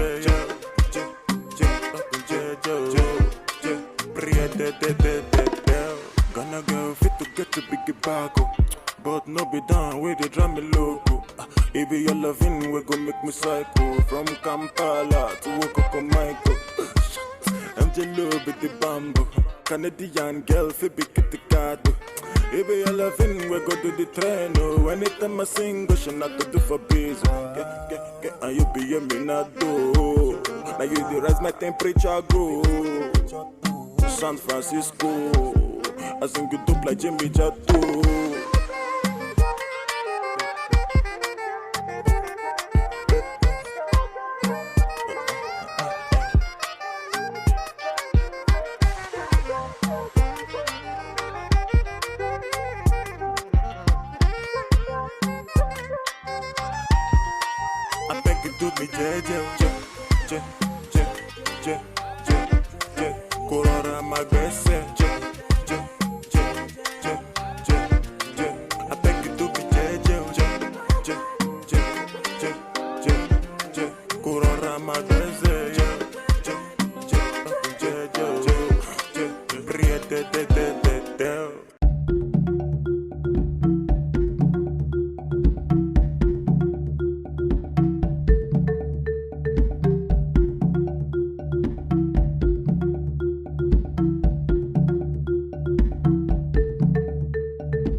I don't know why she's been trying to sound. I saw she's trying to steal your sound. Since morning. Well, I mean, people steal sound and then they blow. You have not yet. After you have blown, they will not come out and claim I'm the one that wrote that song. And you now sang the song. It was not as sweet as the person that stole it. Hello. So the ways is sounding sweeter. You know the matter. Look at you. Okay, so this is still African Page Friday. And this is the Savage Go. We've been giving you back to back. I mean, some of the, amazing tweets we found online. Remember, we keep saying this. Feel free to drop a comment. Be part of the conversation. Begins to sound like a stock record. But yes, I will, because, we do this for you. Mm-hmm. So you can be part of the conversation. Leaving a comment, on Facebook and on Twitter, on YouTube. It is African Patriots Radio. See, I'm saying Twitter because we're talking about Twitter Savage responses. All right, so on to the next segment of the Savage Go. We're going to be talking lies they told you while growing up. Oh shit. Mommy, please come and watch this. Come and watch this. When you say mommy, like when you call mommy, like all the mommies are listening, please allow my mother to rest. No. I don't know what to listen to. No, all the mommies should come and see you. You think when I was talking... What about the daddies? They too, they did their... I can... Because my dad told me some. Really? Please, let's hear it. Yes, he told me that when the rain is falling and when it's raining and there's sunshine. The lion is giving birth. Yes. Funny enough, they told me a lion is giving birth under a tree. I'm like, wow. Okay. Wow, man. You just look up and you see it's raining and a lion gives birth. And when there's this rain and sun thing at the same time, moments later I see a rainbow. Yeah. And then they'll be like, okay, that's the sign. That's the sign. Yeah. And you just better. They're celebrating the birth of Simba. Lion King. Lion King. Wow. Okay, there was the other one they told me.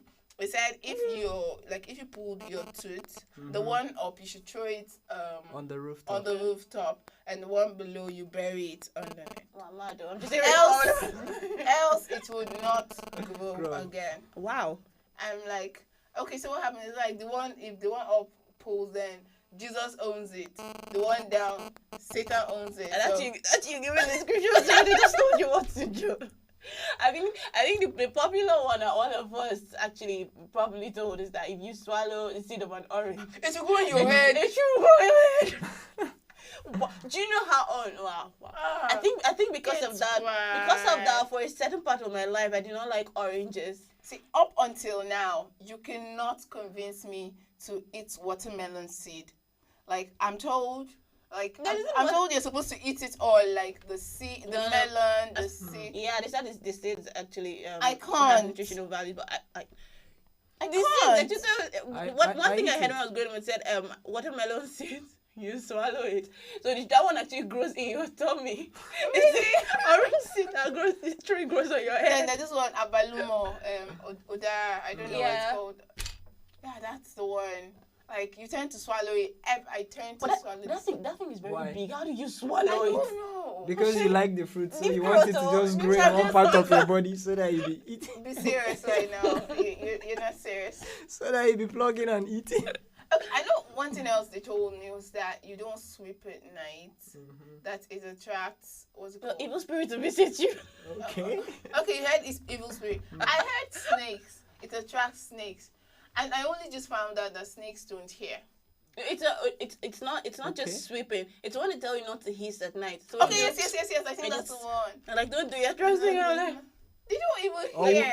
Or whistling. Yeah, don't whistle. That's too. Wow. And I'm like, and there's this one they say, don't point at a grave. It attracts bad luck. I don't know what happened. I was told you'll be the next to die. I'll be the next to die. Oh no! I think they ruined your childhood. I don't know. Okay, I think there's something else I used to do a lot. I'll take, what's it called now? A torchlight here. Yeah. And then I'll bring it up there. I want to see the reflection. Do I see it on the floor, on the walls? I want to see it on the sky. And then, wow. Kento. In fact, the one that told me this one is actually one guy that used to tell us a lot of stories growing up. Okay. And then he told me and a couple of the kids that our star will fall. Like, you know, everybody has a star. That's the story he told us. Okay. And then if you beam your torch up there, then your star is going to fall. Wow. And then your future will not I wonder what your future looks like right now. Come on. And I'm told that when you... It's so bright and blinding. I feel like you don't pull down all of your stars. You pull them down. I wonder what you're... Well, okay. But you know the fun thing about kids? Those things you tell them don't do. Those are the things they want to do. Yeah. Oh, it's another thing. Another one I had here. You know how when you're younger, you stand in the sun, you see your shadow, and you try to catch it, and you try to chase it. Me, I used to run, no. Do you understand? So one thing, another one I heard is like, you should not chase your shadow, if not at night, to come back to chase you. What?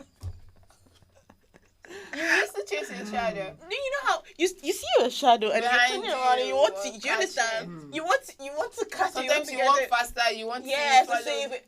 And you're like, if you keep doing that to your shadow to come back at night to chase you, I'm like, wait, what? Somebody cannot play with you again. I don't want. Seriously, growing up as a child, I used to run away from my shadow. I'll be like, who's this person following me all around? I'll cry. Guys, honestly, that stuff is for her. Thank God for sense. No, but following me. And then, I used to think that I used to cry, the songs I hear on radio. Yeah. The people actually go to the studio to sing. To sing? Oh, I have something similar. Growing up as a child, I thought the television could watch me. Girl. Like, I thought people in the television could sing. I give it up to you, man. I give it up so you be shifting position, you be changing position. Can you Why is this lady just staring at me? You can't do anything embarrassing because you're people are watching you. Have you ever, like, no. Have you ever watched TV and then you say something and it seems as though those people on TV are responding. They can see me. No. And then I felt I had white kids as friends. Oh, wow. Okay. Then you're trying to not to misbehave. You have to like, you're all penguin. Okay. You have to dress up to watch TV. Okay, so another one I heard while growing up is this. They said, if you spit on the road and someone steps on it to something, you lose your voice. What?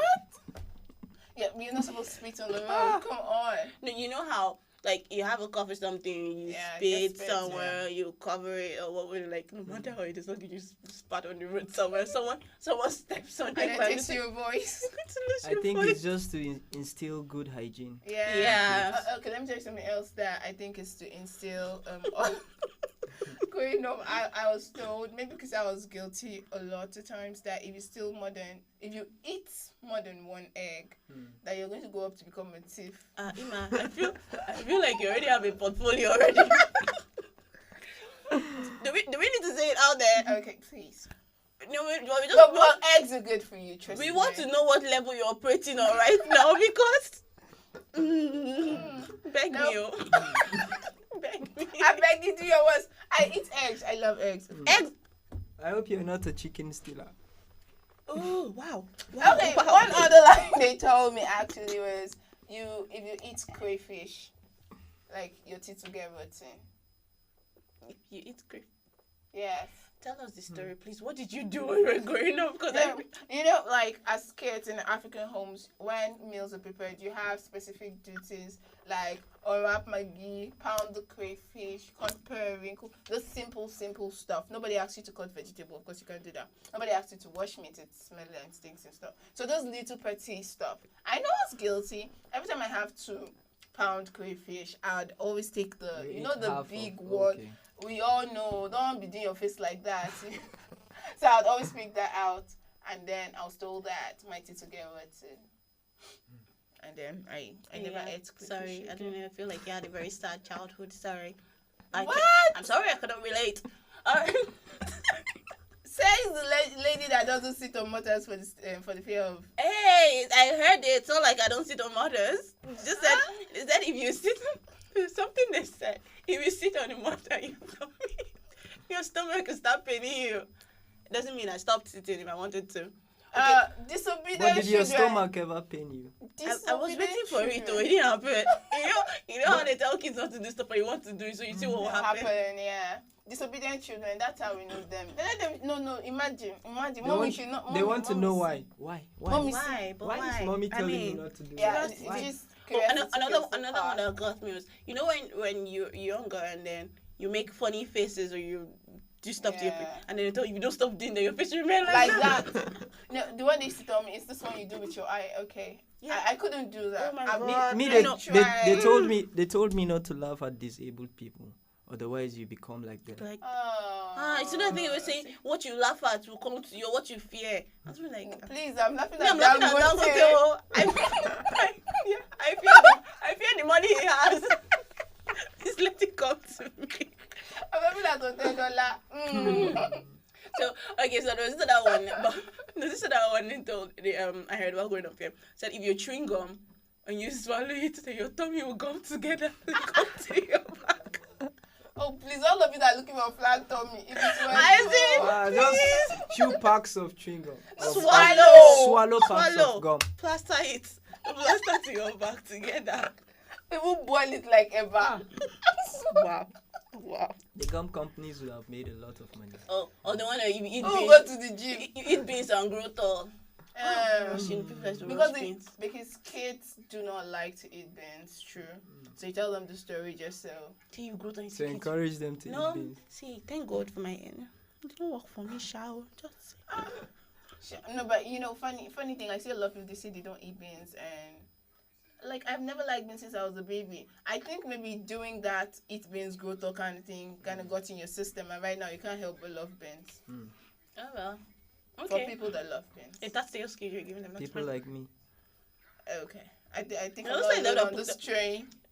Oh, wow. But now, you guys cook like two different big pots of beans and finish it one, and that's fine. It's all right. It's cool if that works for you. No, I didn't hear that. You didn't hear what? I didn't know you were deaf. Okay. So how come we have one deaf? No, he just called himself deaf. I didn't do that. Don't laugh at deaf people. You become like that. Oh, I sympathize with you, brother. I'm not deaf though. I can't laugh at you, brother. I sympathize with you. You can't laugh at them. Let me laugh at Imam's hair.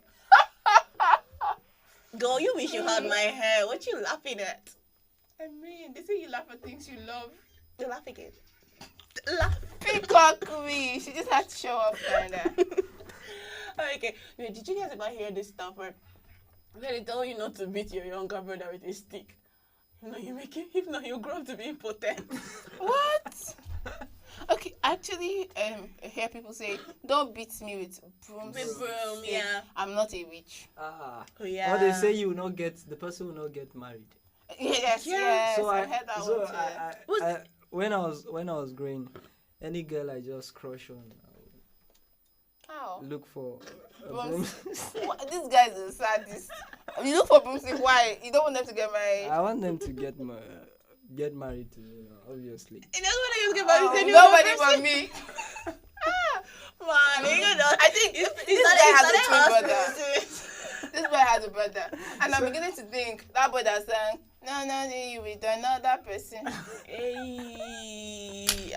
Were you thinking like him? Yes, in a way, I was thinking like him. So I thought, I'm going to marry all the beautiful girls. Oh, wow. Polygamy. So when I see them with any other guy, I'll be like, this guy is wasting his time. Brother Solomon, I greet you, sir. Please, how many? No, it's not as if... Did it work? Okay. So finally, the last one, I think we should actually use this to wrap it up. Wrap it up, yes. Girls, I think we were the most affected by this. Okay. When a girl gets like her first period and then your mother tells you, now that you've got this, if a boy touches you, you will get pregnant. I think every girl, as long as you're African or Nigerian, you definitely had that one. No wonder. If your mom did not tell you that, please go back and ask her, Mom, where am I from? Yes, am I really African? Like, where am I from? Ask. You need to ask if they didn't tell you, because I mean, every girl has like that in one. my primary school, I can now relate. Oh, just to run away from me, Abby. Because yes, they will just be running away. I'll be wondering. What? And then he'll be looking at them like, somebody cannot play with you. Again. Come. Let's go and jump rope. So like, I don't want to get pregnant. I'm not ready to nurse babies. Alright, so this has been Savage Group with fast spent on time. Aww. So how time flies when you're having fun. Yeah, when you're having fun. Well, unfortunately, we do have to go, but some more interesting programs coming up later on the station. See, this is me. I'm counting my words because I don't want to go. Alright, up next is the Sunset Crew. Yes, they have a couple of interesting programs lined up for you too. Well, this has been the Midday Patriot. I hope you had as much fun as watching and listening as we did delivering this to you, because we keep saying there's no us without you. Yeah, we always think about you, whatever we do. We do this for you. I'm getting emotional right now. You guys stop it. I think it's about time I left the studio. Alright, so this is still African Patriot Radio, and this has been the Midday Crew, Midday Patriots. We gave you Fashion the Freak and then the Savage Crew. I hope you had fun, because we did. My name is Em, and I have been with two lovely people, Immaculata Udo and Slim Grace. And we're saying, just stay tuned to African Patriot Radio. Bye-bye.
Josephine Paul, Susan Achin, Yao Bremen, Jude Ojima Audu, Second Zilang, Richard Bassi, Ekanem.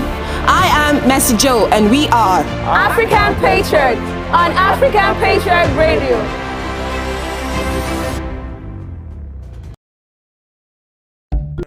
Double prop.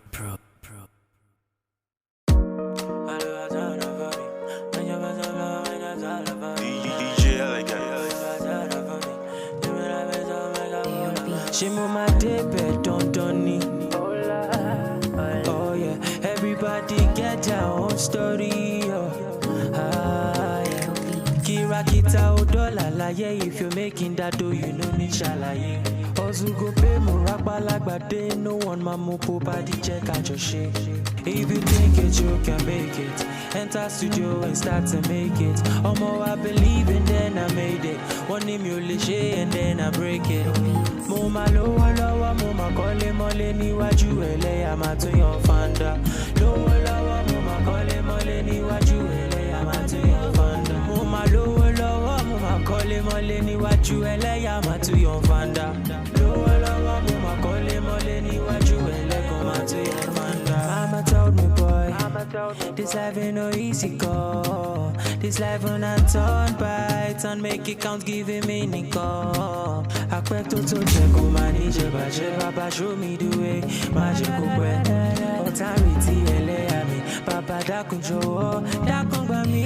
Let me the reason say this thing I no go far. Let me the reason I no get back. It show you I know the reason I'm local. See for your eyes, see my nigga I go blue pa.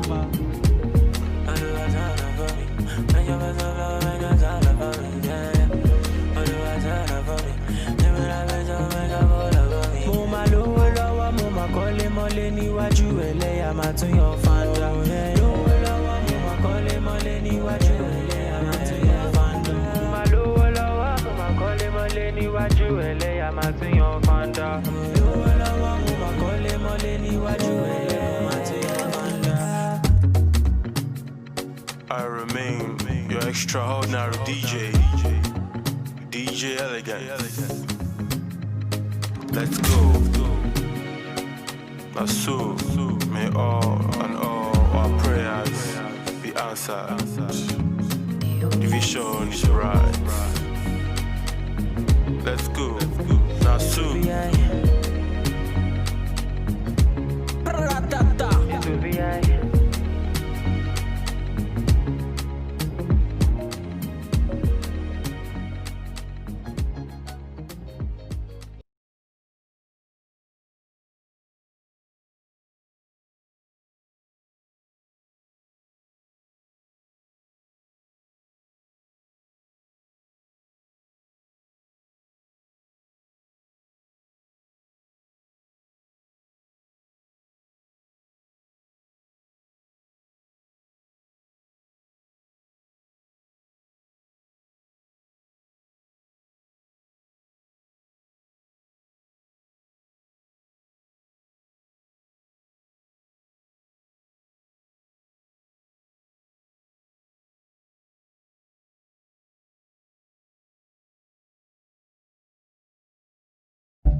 Josephine Paul, Susan Achin, Yao Bremen, Jude Ojema Audu, Second Zilang, Richard Bassi, Ekanem.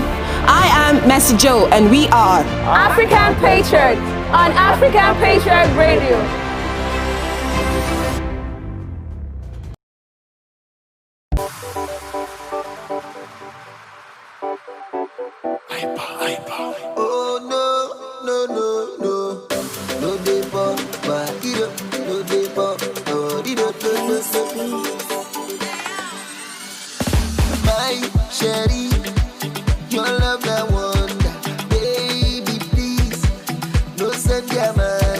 I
I give my heart to you.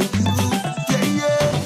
Baby, please, don't want no other. I want you. I find answer. Rock, baby. Baby, don't want for you. I go on for you.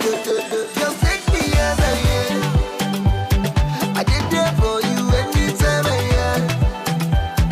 I 100% love you when I say, babe. I want no the plan, baby, no they bubble. You know, say man they bubble. Just take me as I am, yeah. I did there for you anytime I am.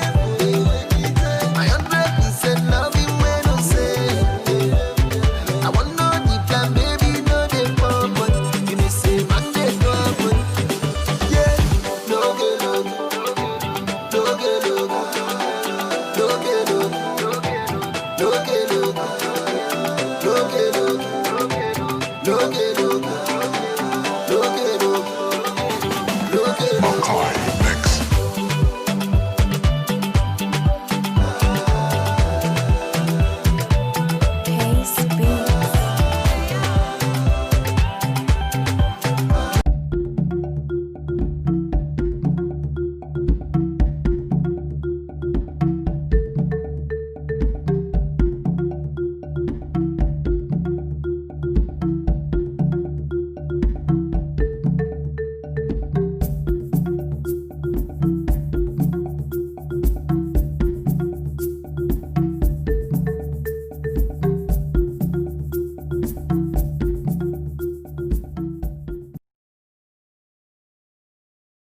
We go again because it's another lovely and beautiful Tuesday afternoon, the 9th day in the month of June 2020, and it is that moment where the Sunset Patriot takes you on a 3-hour non-stop ride on your amazing radio station, African Patriot Radio. Studio time check is exactly 8 minutes gone past 4 o'clock. My name is Elvis Oga, and I'd like to welcome you officially on board today's transmission on the Sunset Patriot. I'm not here alone. I always have my partner in progress in the studio with me. Of course, my name is Josephine Paul. I'd like to say good evening and thanks for joining us right here. Still good afternoon. Oh, yes. You know, when I say when our belt comes or our time comes, it sounds like the sunset crew. So it's already looking like the sun is already down. But I think it's a good afternoon. So as we drive on, it will be a good evening. Okay, we have so many beautiful programs that will be coming your way. And we'd just like to give you an insight to what to be expecting from our bed from now through 5 p.m., which happens to be the destination time. We'll be running out of the studio. So from now through 3 o'clock, you will be listening to the program Family Time. Well, we'll be educating ourselves on how to become more family. I love using that expression anytime. I don't know why. Yeah, we're family. I mean, this is what we're called for. And then when we tend to practice whatever we talk about on this platform, we'll become more family. We have a more happier family, a more healthy family. And interestingly, we have a very important topic today, but that's by the way. I will not let it out of the back gate. Let's talk about what to be expecting from now through 5 p.m. So like I said, from now through 3 o'clock, Family Time comes up, and then at the top of the hour, 3 o'clock, we're on the tables to run for some musical right through 3:30 before, and then 3:30 through 4 o'clock, the security report comes your way. Yeah. And I know Josephine Poir has got some very important tips she will be sharing on that program this afternoon. At the top of the hour, 4 o'clock through 5 p.m., you already know your one-stop amazing musical ride for 1 hour comes your way, and we call that Urban Vibe Africa. We'll be sharing some Tuesday thoughts on the show this evening. So you just keep your fingers crossed, because a whole lot of amazing moments that will be passing out from this dial. Remember, we're all about updated information and the very best of entertainment, and we are the station that give you news beyond boundaries anytime, any day. These are the very beautiful programs we'll be expecting from the Sunset Patriot from now through 5 p.m. Now, let's bring it back to what's on the table for the moment, Family Time. And we have an amazing topic that I wanted to let out the other time, but I said let me hold on a little bit, so it is the right time to let out the topic for the day. And today on Family Time, we are still on the continuation ride of our topic we were treating for about 2 weeks ago, right? Yeah. And then for some unforeseen circumstances beyond our control, we were unable to bring the program to you for the past 2 editions. But thank God we are here today, and we hope for that we'll be able to drive this home for the day. So the topic for discussion for today is no other topic but building a happy family, happy home. Continuation, because the last time we were here, we talked about it, and we actually shared some tips. And I love the fact that you remember when I was talking about how I love the fact that we're able to bring in our personal experiences to it, and it was so passionate. I mean, it's quite practical and quite basic because it's more like our normal daily experience that we have in our families and everything. And of course, everyone has one or two things to talk about, to say about it, one or two contributions to make about the whole interaction. Yeah, true. And the last time before we started, we made a reference to the essence of every happy family being the ability to lift each other's up, support each other, and then see how we can actually be our brothers' keepers and watch our brothers' back. Yeah, sure. You know, we actually talked about, every family, having to be there for each other. True. Because family are a set of imperfect people coming together, to find a perfect family. Like, no matter how much they appear a resemblance, it's always this. Or give those imperfections a perfect definition. Exactly. Yeah, so, and we had a lot of things that can actually make up, a successful family, a successful home, and a happy family as well. So, I don't know if we would actually have to do a little recap on those points we had last time. Definitely, because there is a joy that characterizes interactions between family members. So, as family members or as family, we should learn how to interact, communicate, understand each other. And all. So let's just do a little recap of some of the tips we shared the other day. Maybe just highlight them and see how we can actually brush past them and then go into the ones that we were unable to talk about the other day. Yeah, I think I remember one very significant point we made, which was love. Love, the center of everything. True. Every family, the foundation has to be on love. You understand? Yeah. Love would actually make a family, no matter how many times they have misunderstandings, no matter how many times they flare up on each other, they offend each other, there's still one thing that will hold you down, which is love. Love, that is the foundation of everything. And I think we talked about, communication. Because when we establish love as the foundation in the family, communication follows suit, of course, because we need to talk to each other. Parents need to communicate with their children because they need you more. They need you to actually communicate with them so that most times the things that happen every day in their daily lives, they are able to tell you. Yeah, they have that confidence. They have that confidence to tell you. Yes, we actually talked about, that situation that a child would be in, the things that happen in their daily lives. If there are no communication, then how would the child be able to express, to tell you? They find it more convenient and comfortable to confide in strangers. Than their even the parents. Maybe probably because of the backlash the parents actually been giving them, or how much they scored them when things happen to them. Okay, we also shared some tips, like you can actually swap your stories, which borders largely on the communication you talked about. I recall vividly that when we were trying to explain this point, we talked about, okay, you rush back home and then the next thing they're already serving you your meal and you're sleeping already. You didn't take time to ask the children how their day went, and then you in turn tell them how your own day went as well, so that they could report to you, okay, somebody beat them in school, and you tell them your own story to actually swap it up and then be okay for them. I think it's quite necessary to actually point out that communication actually goes it's key in families, because with the whole situation that we are facing right now, the whole yesterday we talked about moral decadence. We talked about family being the major the first society every individual find his or herself. Yes, and the major role that a family actually plays in the upbringing and the morals and the values that actually they set out for children to follow. True. Now we know that the cases that the high rate of rape cases that are actually on right now, rape incidents and stories right there. If parents can actually cultivate that act of having a communication with their children, so that when things like this occur, when someone actually have to approach them, people, bad gang or lots of people that are just not, the right company that your children should actually keep, when they confront them, they are able to tell you that, okay, this is what happened. I want mom to see this or to address this. And then their parents go ahead and tell them what to do, give them instructions or warn them not to do or follow some people that would actually lead them astray. Truly, communication is key. We also talked about putting the marriage first, because most times we've seen that in so many families that at first, when it happens to be the both spouses, when there are no siblings yet, they used to be all over themselves. But the moment the children comes in, you see most times you see the fathers shift their love to their daughters, and then the mothers shift their love to their sons. And we keep talking about placing that on the children is such a very huge responsibility, because whether we like it or not, when you give love, consciously or unconsciously, you expect love in return. Exactly. So pushing that responsibility for that child to give you that love back in return is actually a very huge one for the children. So always make sure that you put the marriage first before the children. That does not mean you should neglect the children, but you should always put your marriage first. Then we talked about breaking bread together, where families need to dine together, because you realize that it is at that dining table, those dining moments, that you tend to correct so many things, iron so many issues out. Practically, we've seen that happen within us at times without numbers.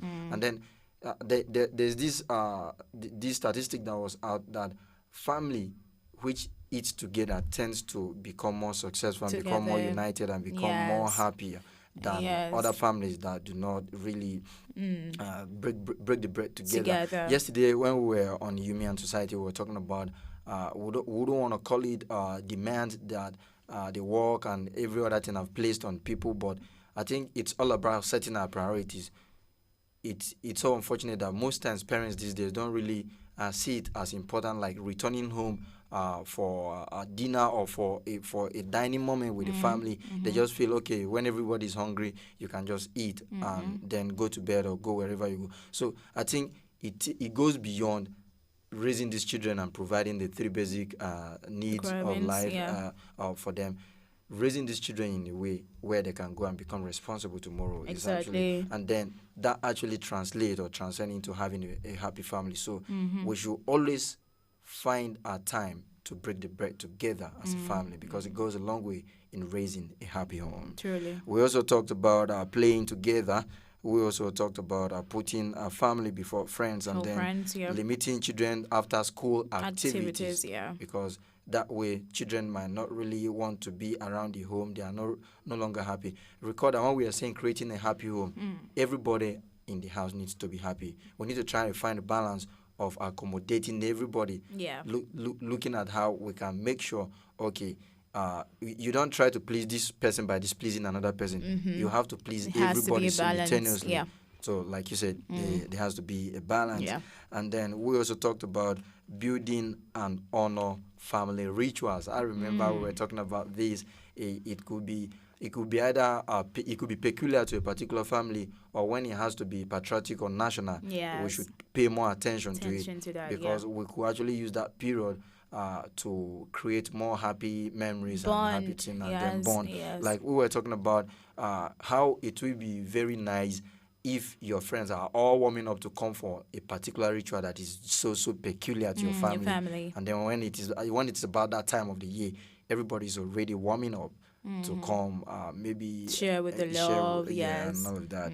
We also talked about keeping your voices down, and not to raise your voices, because children actually tend to learn those attitudes from the parents. So by the time you keep your voices down, you'll be amazed at the level of courage your children will have, how calm-headed they could be, because they've actually learned that a lot from you. Because I think that sometimes it's not about shouting, it's not about yelling about at your child, but you know the limits you can actually go about handling your kids. So I actually came across a post sometimes that was in a conversation, increase your words, not your voice.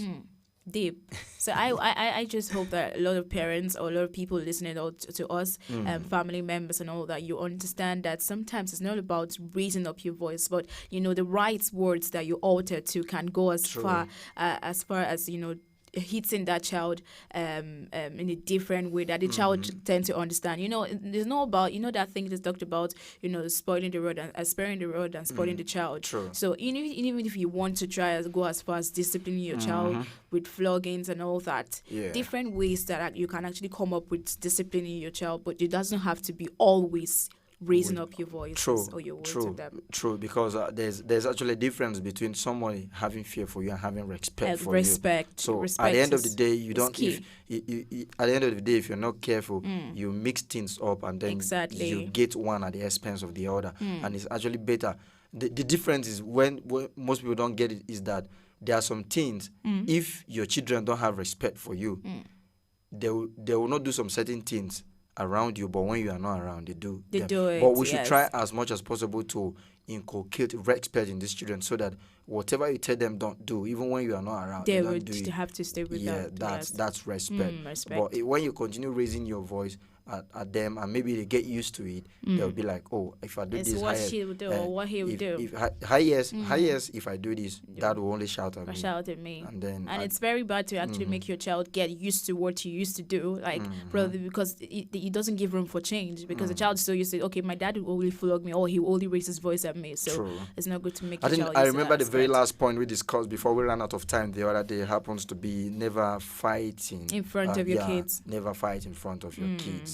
Because we were actually trying to explain it the other day, and we were talking about how children could actually learn how to be violent, maybe by watching their parents fight and all of that. And how it can actually affect them psychologically. Because when that whole thing is happening, when you keep fighting in front of your kids, give room, then violence actually comes there, and then your kids actually slowly they can actually start practicing it at home, fighting themselves, siblings. That's where it actually comes from. And that way they can never be a happy family, because they can never be a happy the environment family. Seems to be tense. And personally, I'm not that kind of person that actually function well in a tense environment, even though I can actually handle pressure, but I don't really function well. Like when an environment is tense. No matter the misunderstandings couples have or parents have, they should try as much as possible not to fight in front of your kids. And when it happens, they should not allow pride to take over. They should find time to apologize to the kids. And then let it not repeat itself too often. That is love. That is love, because when you actually understand, point out that this what you did or the action you took is wrong, and then your kids happen to witness that or see that, it is advisable that you go back to them, apologize to them that, okay, this is not going to happen again. We're sorry and we love you. Okay, let's continue from those points. We actually gave us a recap concerning what we discussed on those points. We gave up the other day as ways one can actually raise a happy home or a happy family. And the next point I actually want us to talk about, which actually here on my request, on my research rather, talks about never working too much. When you're always at work, you don't find time to patronize or prioritize your children. They become insecure towards you. They become so attached to strangers. Things that your children ordinarily ought to tell you, you find them telling other people, and sometimes you have these children going through several things, and you might not really know because you are hardly available for them to even confide in you. So I think that is like the popular saying goes, all work and no play make Jacks a dog ball. And not in as much as sometimes our parents could actually have busy schedules, they have work, they have their career to handle, but at least sometimes you have to create time for family, create time for your kids, because I think they need you, and then you need them. So if you're too busy not to consider your kids or not to take care of the family, then there's little or no peace, there's little or no joy and bonding in the family. So it is good that actually you prioritize your kids, you create time for family, you create time for your kids too, so that they will be bonding, and then they will not be to work too much. One sad truth about not being there for your children is the fact that their self-esteem begins to drop. It begins to drop because they feel they are not valuable enough to you. That's why you're never around them. That's why you don't really deem it fit or deem it necessary. You don't take anything to actually plan your schedules at work. Your superior at work are supposed to understand with you, because this is your family. You need to spend time with them, or else at the end of the day you might contribute to the people that are actually raising misfits in the society. I think that's well said, because if you actually go away from your family or your kids for a long period of time, they begin to confide with other strangers, with people out there. Do you understand? Like if in a situation where sometimes parents are always working, like they are workaholics, and then they do not have time to always spend time with their children. Let's talk about people, the parents. Sometimes parents that even walk away from home, like far from home, like they're not in the same state or country where their family or their kids reside. And then there's a distance between family and them. So you understand? And then you don't have time to actually bond with your family. You don't have time to. I'm saying that in as much as most times parents have some long working hours, and they're always away from family, always try to create time to communicate, create time in a situation like the one you just talked about, like the one you just painted in the picture. I think that's why we have our phones, even though phones can never replace your physical presence. Because but at least communication. Let that communication be there, because it goes a long way. I don't know if you're the one I actually shared that with some times back, where a friend of mine was telling me, we were in SS3 or SS2 way back in secondary school, and he was telling me ever since his birth he has met his dad only 3 times. His dad used to be a ship captain. So 6 months offshore, 6 months onshore, and then when he's offshore, maybe he had some other things to take care of and handle. But one thing, I think there was a way his dad handles his, because anytime his dad is coming around, or he's always looking forward to his dad when he will be off, so that they will have that moment and that time together. You know, there's something that they talked about, scarcity coming with value and all of that. So even though if someone is working from home, there's a way you can actually make your family understand. Then when you have at the slightest instance of your chance, you make the most out of it by spending it with them. They will understand, because we're actually hampering on this particular one, because when you don't spend time with your kids, their self-esteem tend to degenerate, drop a lot, because they just feel they are not valuable enough to you, and so they don't even see that value in themselves, because their father or their mother, you never gave them that value. So we also have to look at another point that I want us to talk about, which is concern about raising a happy home, encourage siblings harmony. Like having divisive siblings, it can actually it could be a big setback. You know, you have some families, I don't know how people actually came about it, where from their body language, from their carriage, you already know who is their favorite child, yes, which is actually very bad. So somebody actually told me that he is going to tell his kids how happy they are to have siblings. You know, we have cases of only child, but consider yourself lucky if you actually have siblings. So there should be no room for unhealthy competition. Rather, harmonize together. If your brother is trying to come up with anything, help him actualize his dream, and then when it is your turn, help him or her as well, because that way you can actually go. I think I remember while growing up, there was this time my parents, I don't know, I'm this kind of person that I don't like complaints, and I just like things being done. So sometimes they would tell my kid sister to do some certain things, and maybe when she's still trying to get her act together, I just find myself doing those things. I was not doing those things to attract favor from my parents. But it got to a time my sister was not feeling like, oh, you're now the favorite child, right? And then we're just the only two. My other siblings were not born at about that time. I had to call her down, sit her down and talk to her. But I think it was all part of growing up. It got to a point when we were all grown. One guy was even asking me if she was my girlfriend, because we were always together. We were always together. And you see, there's so much love, and that goes with togetherness between siblings. Like that's intense bonding that people out there would tend to admire you or tend to look at it a different way. And sometimes some words they actually get jealous. So I think parents should keep reminding their children that they are siblings and they need each other. So because they have to be there for each other, when they are confronted with people out there, with strangers out there, they know that they can actually support each other. Because harmony between siblings is very powerful. It's key, because it would make you, and that point of maybe misunderstandings out there with people, you know that you have your siblings back, you got them, and then there's nothing that will actually there's nothing that actually disrupts that bonding or that togetherness and harmony that siblings actually have on the inside of them. True. Because if like, I don't even know how people call it family if there's no harmony. The only thing that makes it family is when there's harmony. When there's harmony, exactly. If there's no harmony, that's rivalry. That's not family. We can also look at having family jokes, inside family jokes, as one of the reasons to build a happy home, because you know, you cannot really have jokes and not be happy, except unhealthy jokes. You know, when you were growing up, those kind of jokes they used to tell you and all that you don't like. Those are not the kind of things we're talking about. But even sometimes when you grow up, you might actually tend to maybe like those things and all. Take for instance, I had an uncle, a junior uncle then, who is so scared of injection.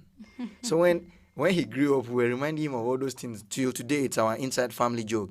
We'll be like, do you still remember when we used to go take you to the family doctor, and then you will beg with your whole life and be like, you have saved a whole lot of money in your saving box, in your piggy bank. You give the family doctor so that I don't give you injection. I'd be like, what was even running through your mind then?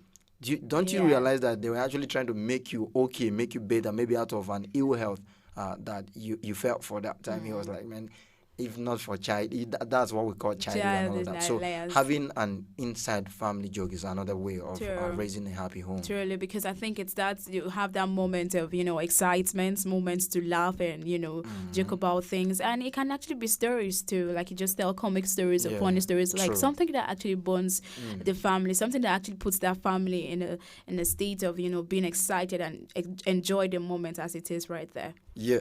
We can also have a happy home by being flexible. When there's too much rigidity, you cannot really have people express how happy they are. Yeah. There are some houses. It's good that you stay disciplined, and then your children know that you are disciplined, and you teach those children how to be disciplined. But when it becomes too much, you see the children become all bottled up. They don't let out their emotions. Like, once you are around, it's more like, it's more like a war zone. Maybe everything you do is just too serious, and then you put your children on that serious mode all the time. Have you actually witnessed a situation where children are actually playing or all relaxed at home, and then the moment they hear their father driving, everybody is just everybody's militarized already, like soldier mode activated. But meanwhile, it's not meant to be so. Let there be flexibility. Let people be free. Because that's the essence of family. Because you understand each other. You know when to joke. You know when to play. And of course, you have to give room for a little bit of flexibility. Not always too serious with your kids or with your parents and all that. And then, we keep talking about, the only constant thing in life is just change. Yes. So we should always have that in mind that, things are not going to remain the same. Take, for instance, you are born into a family, and then you think you people are going to be like that. Children will become adults. Then the children who are now adults will now give birth to their own children. People will marry. Like, I have a sister. I'm not expecting that, my kids is going to be with me, or we're going to be in the same house forever. For crying out, like for the past 3 years, we've not even been the same again, because she got work somewhere outside the state of our resident. She had to leave. Myself too. When I got work, I had to move and all of that. So just imagine that, the parents, our parents, my mom and dad were not actually flexible enough or ready for that. They want to bottle you up, or maybe they were never prepared for it. And then when you leave now, instead of your growth to become a source of joy to them, they feel like, oh, why are they leaving us and all of that? But once the family is flexible, we can actually have other happy family and all. And then basically, I just still want us to talk about communication, because it is key. And then when we communicate with one another, and then frequently families are set up everywhere. Tells mom, and the mom sends the message back. But then in a happy family, when the family is not happy, there's no communication. And then when there's no communication, the family can never be happy. Yes. You see some families that you visit people, and then maybe for like 3 hours you're in the family. Everybody's at home, but nobody's talking. Nobody's saying anything because everybody wants to mind their own business, because you might not really know what you say, and it will not offend another person. Probably that's a sign of family not to be in harmony. Yes, really. I mean, I think communication. I don't know, but I think there's no limit to how we can explain. Yes, we can explain it. It cannot be overemphasized, but because it is key, so we need to just emphasize on this point actually. Because if you visit some homes, you find out that most times, some kids are not free even at their comfort of their own homes, siblings, of their own siblings too, and even both their parents. True. Maybe because most times their parents have not even given that a room for them to be free with them, free to communicate, free to say things they want to say. I was actually saying, I saw a post of that talked about some parents being too serious or too overprotective, and then they tend not to listen to what their children or their kids have to say to them. So most times things happen out there. They go out to society, they meet people, or people do things to them. They are not able to speak out. Why? Because there's no communication between them and their parents. So communication is key. and it has to be inculcated in every family, for a healthy family, for a happy family, because it will go a long way that even if your kids or your parents are far from you, you can always call, you can always communicate, you can always tell what's happening, what went wrong or what went right, and everything actually would just be, the way it ought to be. You'll just actually establish a healthy home, you establish a happy family, and which in the long run would actually pass on to the next generation and the next generation and next generation. True. So you see that communication plays a key in the family, plays a major role rather in the family, and builds up healthy relationships between parents and children and siblings. Yes, exactly. Amazing one. The program is still Family Time on African Patriot Radio, your one-stop talk show right here, and we've been talking ways how we can actually build a happy home. We'd like to go on a short time out. When we return, we'll continue with the show. Please don't go away. Stay with us.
Too many hours for my life, I lie.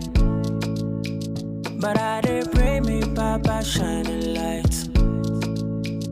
Also never paper, bad man still they grind. I pray that one day my mama will smile. Yeah. I'm on a journey, I don't know where it leads. Daco don't cry for me, Daco pray for me. Too many hassle things that lay before me. I pray that Baba shining light on me.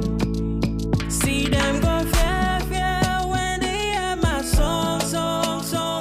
All my fans they ask them they cry for joy. All my life I've been praying, Baba pick my call. Make a blow, no. Make them no. Them go fair when I drop my Colombi coco. It is sweet them for party, they do them totori. All my life I've been praying, Baba pick my call. Make a blow, no. Make them no. So many nights I swear, things my mouth can't tell. We all just praying for better days. Make the thing just gel.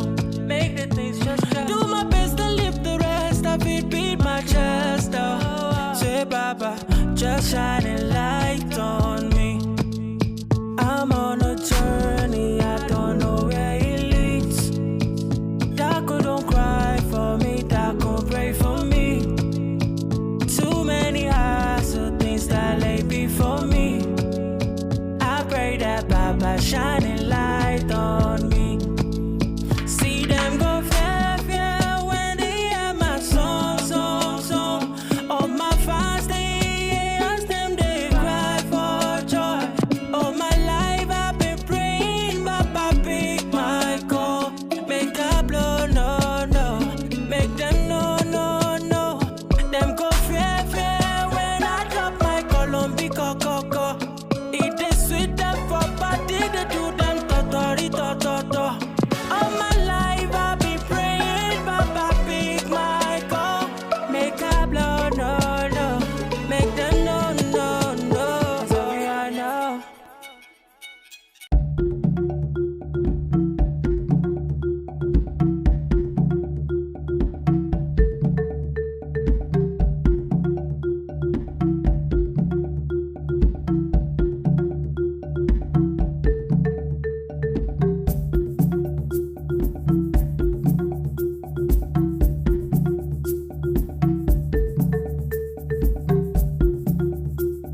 just joined us, this is your number one radio station, African Patriot Radio, and the program has been Family Time. We've been talking ways we can raise a happy homes or a happy family with myself, Elvis Oga, and my amazing and beautiful partner in progress.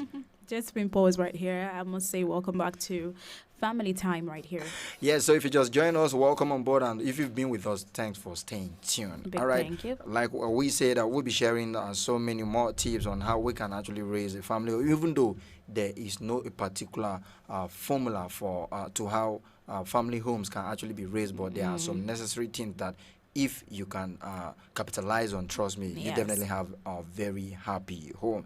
And somebody was actually jokingly telling us if we've had experience and on how to raise a happy home. I'll be like, man, to the best of my ability or to the best of my knowledge, I came from a family. And exactly. The family has been happy. So we have experience. I mean, this topic is practical because every single person belongs to a family. True. And then we've had experiences in one way or the other. Okay, we'll be sharing some more tips for a happier family, and they are actually kind of related to some of the ones we already shared. Like this next one I want us to talk about here is talking about balancing work and life. Balancing work and home life. And home life. The other time we talked about people actually not being lost in their job. Like don't work too much. Yeah. We talked about people being lost in their job and they actually forget that they have a home or a family to cater for. And now let's even look at it from this angle. Some people, okay, they might not really spend all their days at work, but even after work, when they come home, they still get back to the work, neglecting their other responsibilities in the family. When we mention responsibilities, we keep talking about it being beyond maybe providing the basic necessities of life, the food, shelter, clothing. But when you are home after providing all those things, and then maybe you are sitting in front of your computer working 24/7 at home, what happens to when Junior is beating Baby, or when two of them are not agreeing on a particular thing, and then you are supposed to call them to order and tell them, okay, Junior, this is this, don't do this, don't do that. Most people don't do that. So we need to learn how to balance work and home life. Exactly. Like that emphasis that illustration you just made is quite practical because I understand that most times some parents are way too busy with daily activities, with work and all that. And this period, I must actually talk about most times when we talk about the advantage that with the whole COVID-19 pandemic, what it has actually brought, family bonding, family time together, and all that, because it actually helps. Since people are not going to work anymore, some people are working from home, or some people are just home just there with their families. So you can imagine that period actually brought bondings, because now the whole thing is balanced. You have yourself, you have some responsibility, home responsibilities to actually tackle or handle, and then your children can actually communicate with you. So no matter what, even right now that whole thing has been relaxed, that people are now working, that does not mean that you should actually put your work and put so much time on your work and then forgetting family and then forgetting the responsibility that you hold. Because in as much as whether we like it or not, our children or children actually looking up to their parents to be able to help them in one way or the other, to be able to communicate them, to be able to share their daily experience with them. So make it a balance. No matter how tight or how busy your schedule could be at work or business or whatever, create time for family, create time for communication, and create time for your children. And I'd like to send this quick one to our parents or to every parent out there. Look after yourself. Most times, parents are the ones looking after everybody. They need to look after the children, look after the family, make sure everything are there. At the end of the day, they forget to take care of themselves. Take care of themselves. I think I remember a particular instance when my kid brother was actually pressurizing my dad for a particular toy. He needed some expensive toy though. He needed way back then, and then I think the one they got for him, he didn't like it, and he was talking. Then my dad was like, when last did you see me with a new clothes? I was just looking at my dad. I don't know if you've ever heard this saying, because it's so common with African parents. They always say, you will not kill me. I did not kill my parents. People cannot kill me. But regardless, I mean, parents should create time for themselves. But parents are actually like that. But please, if you really want to have a happy home, make sure, we know how sacrificial and then how fulfilling it is for you to know that, okay, you've been able to provide for all your family members and everybody is living happy. But you should not do that at the detriment of yourself. Maybe you take away your own happiness just to make other people happy. Yeah, to some extent, parenting is a responsibility and a blessing, and then responsibilities could be sacrificial at times, but try to look out for yourself as well. Take care of yourself as well. It's true. And then we also need to look at our discipline. I recall when we were talking about, okay, we have to be flexible, not to be too rigid, and then one needs to have our discipline. And then, there's a thin line separating that. If you are trying to be flexible, then one may begin to wonder, then how do I inculcate discipline in these people? You are supposed to set boundaries for your children just to prevent them from harming themselves. Exactly. But setting these boundaries is never enough. You need to explain to them why these boundaries are set. And then if these boundaries are not in place or if these boundaries are violated, what are the consequences? You need to let these children understand this. And then if you could actually communicate properly to them and they understand this, trust me, they will not look at you like studies. When you're growing up as a child and then your parents are trying to tame you, don't do this, don't do that. Sometimes you grow up, they hate you. But when you grow up, you now realize that they truly love you. They're doing all of that for you. But it is the ability of these parents, because trust me, by the time you're overdoing that to children, they tend to wear that gloomy look or that gloomy face, and then there's no happiness. You know how tender and how the mindset of kids could be. They're very naive, exactly, especially that tender age that they are in. So they cannot discern at that moment what's the value of what you're doing at that moment. But no matter how they feel, you have to make sure that they are able to do the right thing. That's where discipline comes in. Yeah. Because if your kids or the children react inappropriately, parents actually must firmly stand by their words to correct their behavior. Because if that is not tackled with while they are very little or while they are tender, they will grow up and then they will feel it's normal. It's the right normal, thing. Yes, doing the wrong thing. You understand? Yeah. It's normal doing the wrong thing. So they are able to grow up with the whole discipline, discipline lifestyle. They're able to grow up and then they're able to do what is right and be able to discern their wrong from their right. Yeah, sometimes, like most times, children, like you said, they are naive, so innocent. They don't really know. Yes. They don't really know. So most times, what you're doing might actually look like punishment, or you want to kill them, or they might feel like they are not loved. And then, as parents, parents should not really relent, even though no matter how stubborn or how pressing these children could actually be trying to have their way, because you know that it's more like, okay, you now. Giving them all the enjoyment or all the joy today, then leaving the sorrow to wait for them. So I think it is better where somebody will be like, okay, you now traded your temporary enjoyment for your permanent pain. I think it's better if we turn it the other way around. Let them have a temporary pain for a permanent enjoyment or permanent joy. I like that. I like that word right there. Yeah. Yes. So another way we can actually create a happy home is just for us to create and then spend quality time together as a family, like doing certain things together, engage in storytelling together, riddles and jokes and all of that. All of these things, it goes a long way. Yes, that particular point, is interwoven with all the points we've actually said. Yes. Because quality time, that is where all of these things we've said, communication is built in quality time, giving your kids, like your family, you're having undivided attention. So you are there and then you're communicating and then you're sharing with love, you're having to break bread together, quality time. True. You're having to communicate, you're having to, not work too much. That is prioritizing that moment for just you and your family, you, your kids, and then siblings together. So quality time is giving your family undivided attention. Yeah. You, your family, the couples, the parents, and then their children, actually, they have that time together where they can bond, where they can communicate. And it really goes a long way in creating a happy family. And then having joint decisions is actually one. Have your dad actually reach out to you to ask you what your opinion is, maybe when he wants to do something new? Like I remember when my dad wanted to build his new house. We started with, okay, what kind of bricks do we use? Do we use the cement bricks or the bond bricks?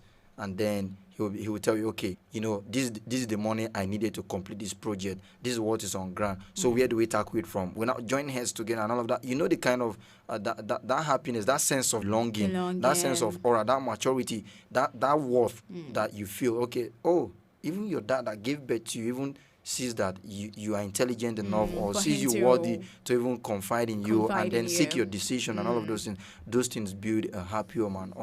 But I remember that particular day, it appears to me that the food my mom actually prepared became sweeter after that that conversation. So having joint decision goes a long way, and I think I would want parents to make sure that they inculcate that early enough in the life of their children, because it actually make their children have that sense of belonging. It puts a way, it has a way of guiding the children of not going wayward, because they'll be like, my dad now sees me like someone who is responsible. Yes, responsible. I don't need to misbehave, because if my dad wants to do this, he confides in me. Yeah, if my dad wants to do that, he wants to do that. I think it even builds a point from there. It even builds children's confidence, like in themselves. They know that, okay, my parents can actually confide in me. They can actually tell me this, and then they become I remember a particular car my dad bought some times back.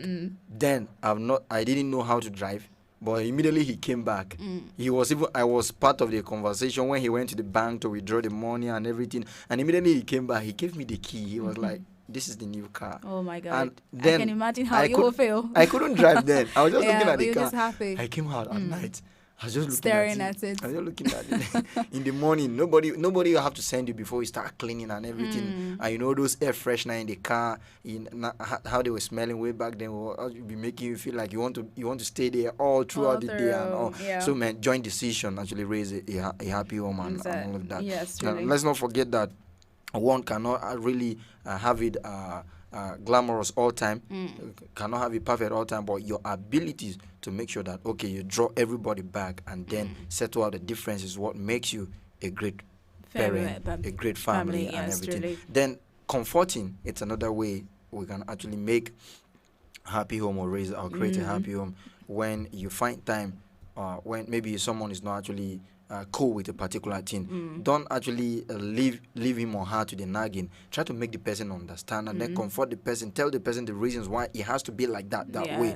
We know, okay, particularly, I love using myself as an example so much because this is so practical, like you said, because really. Everybody comes from a family.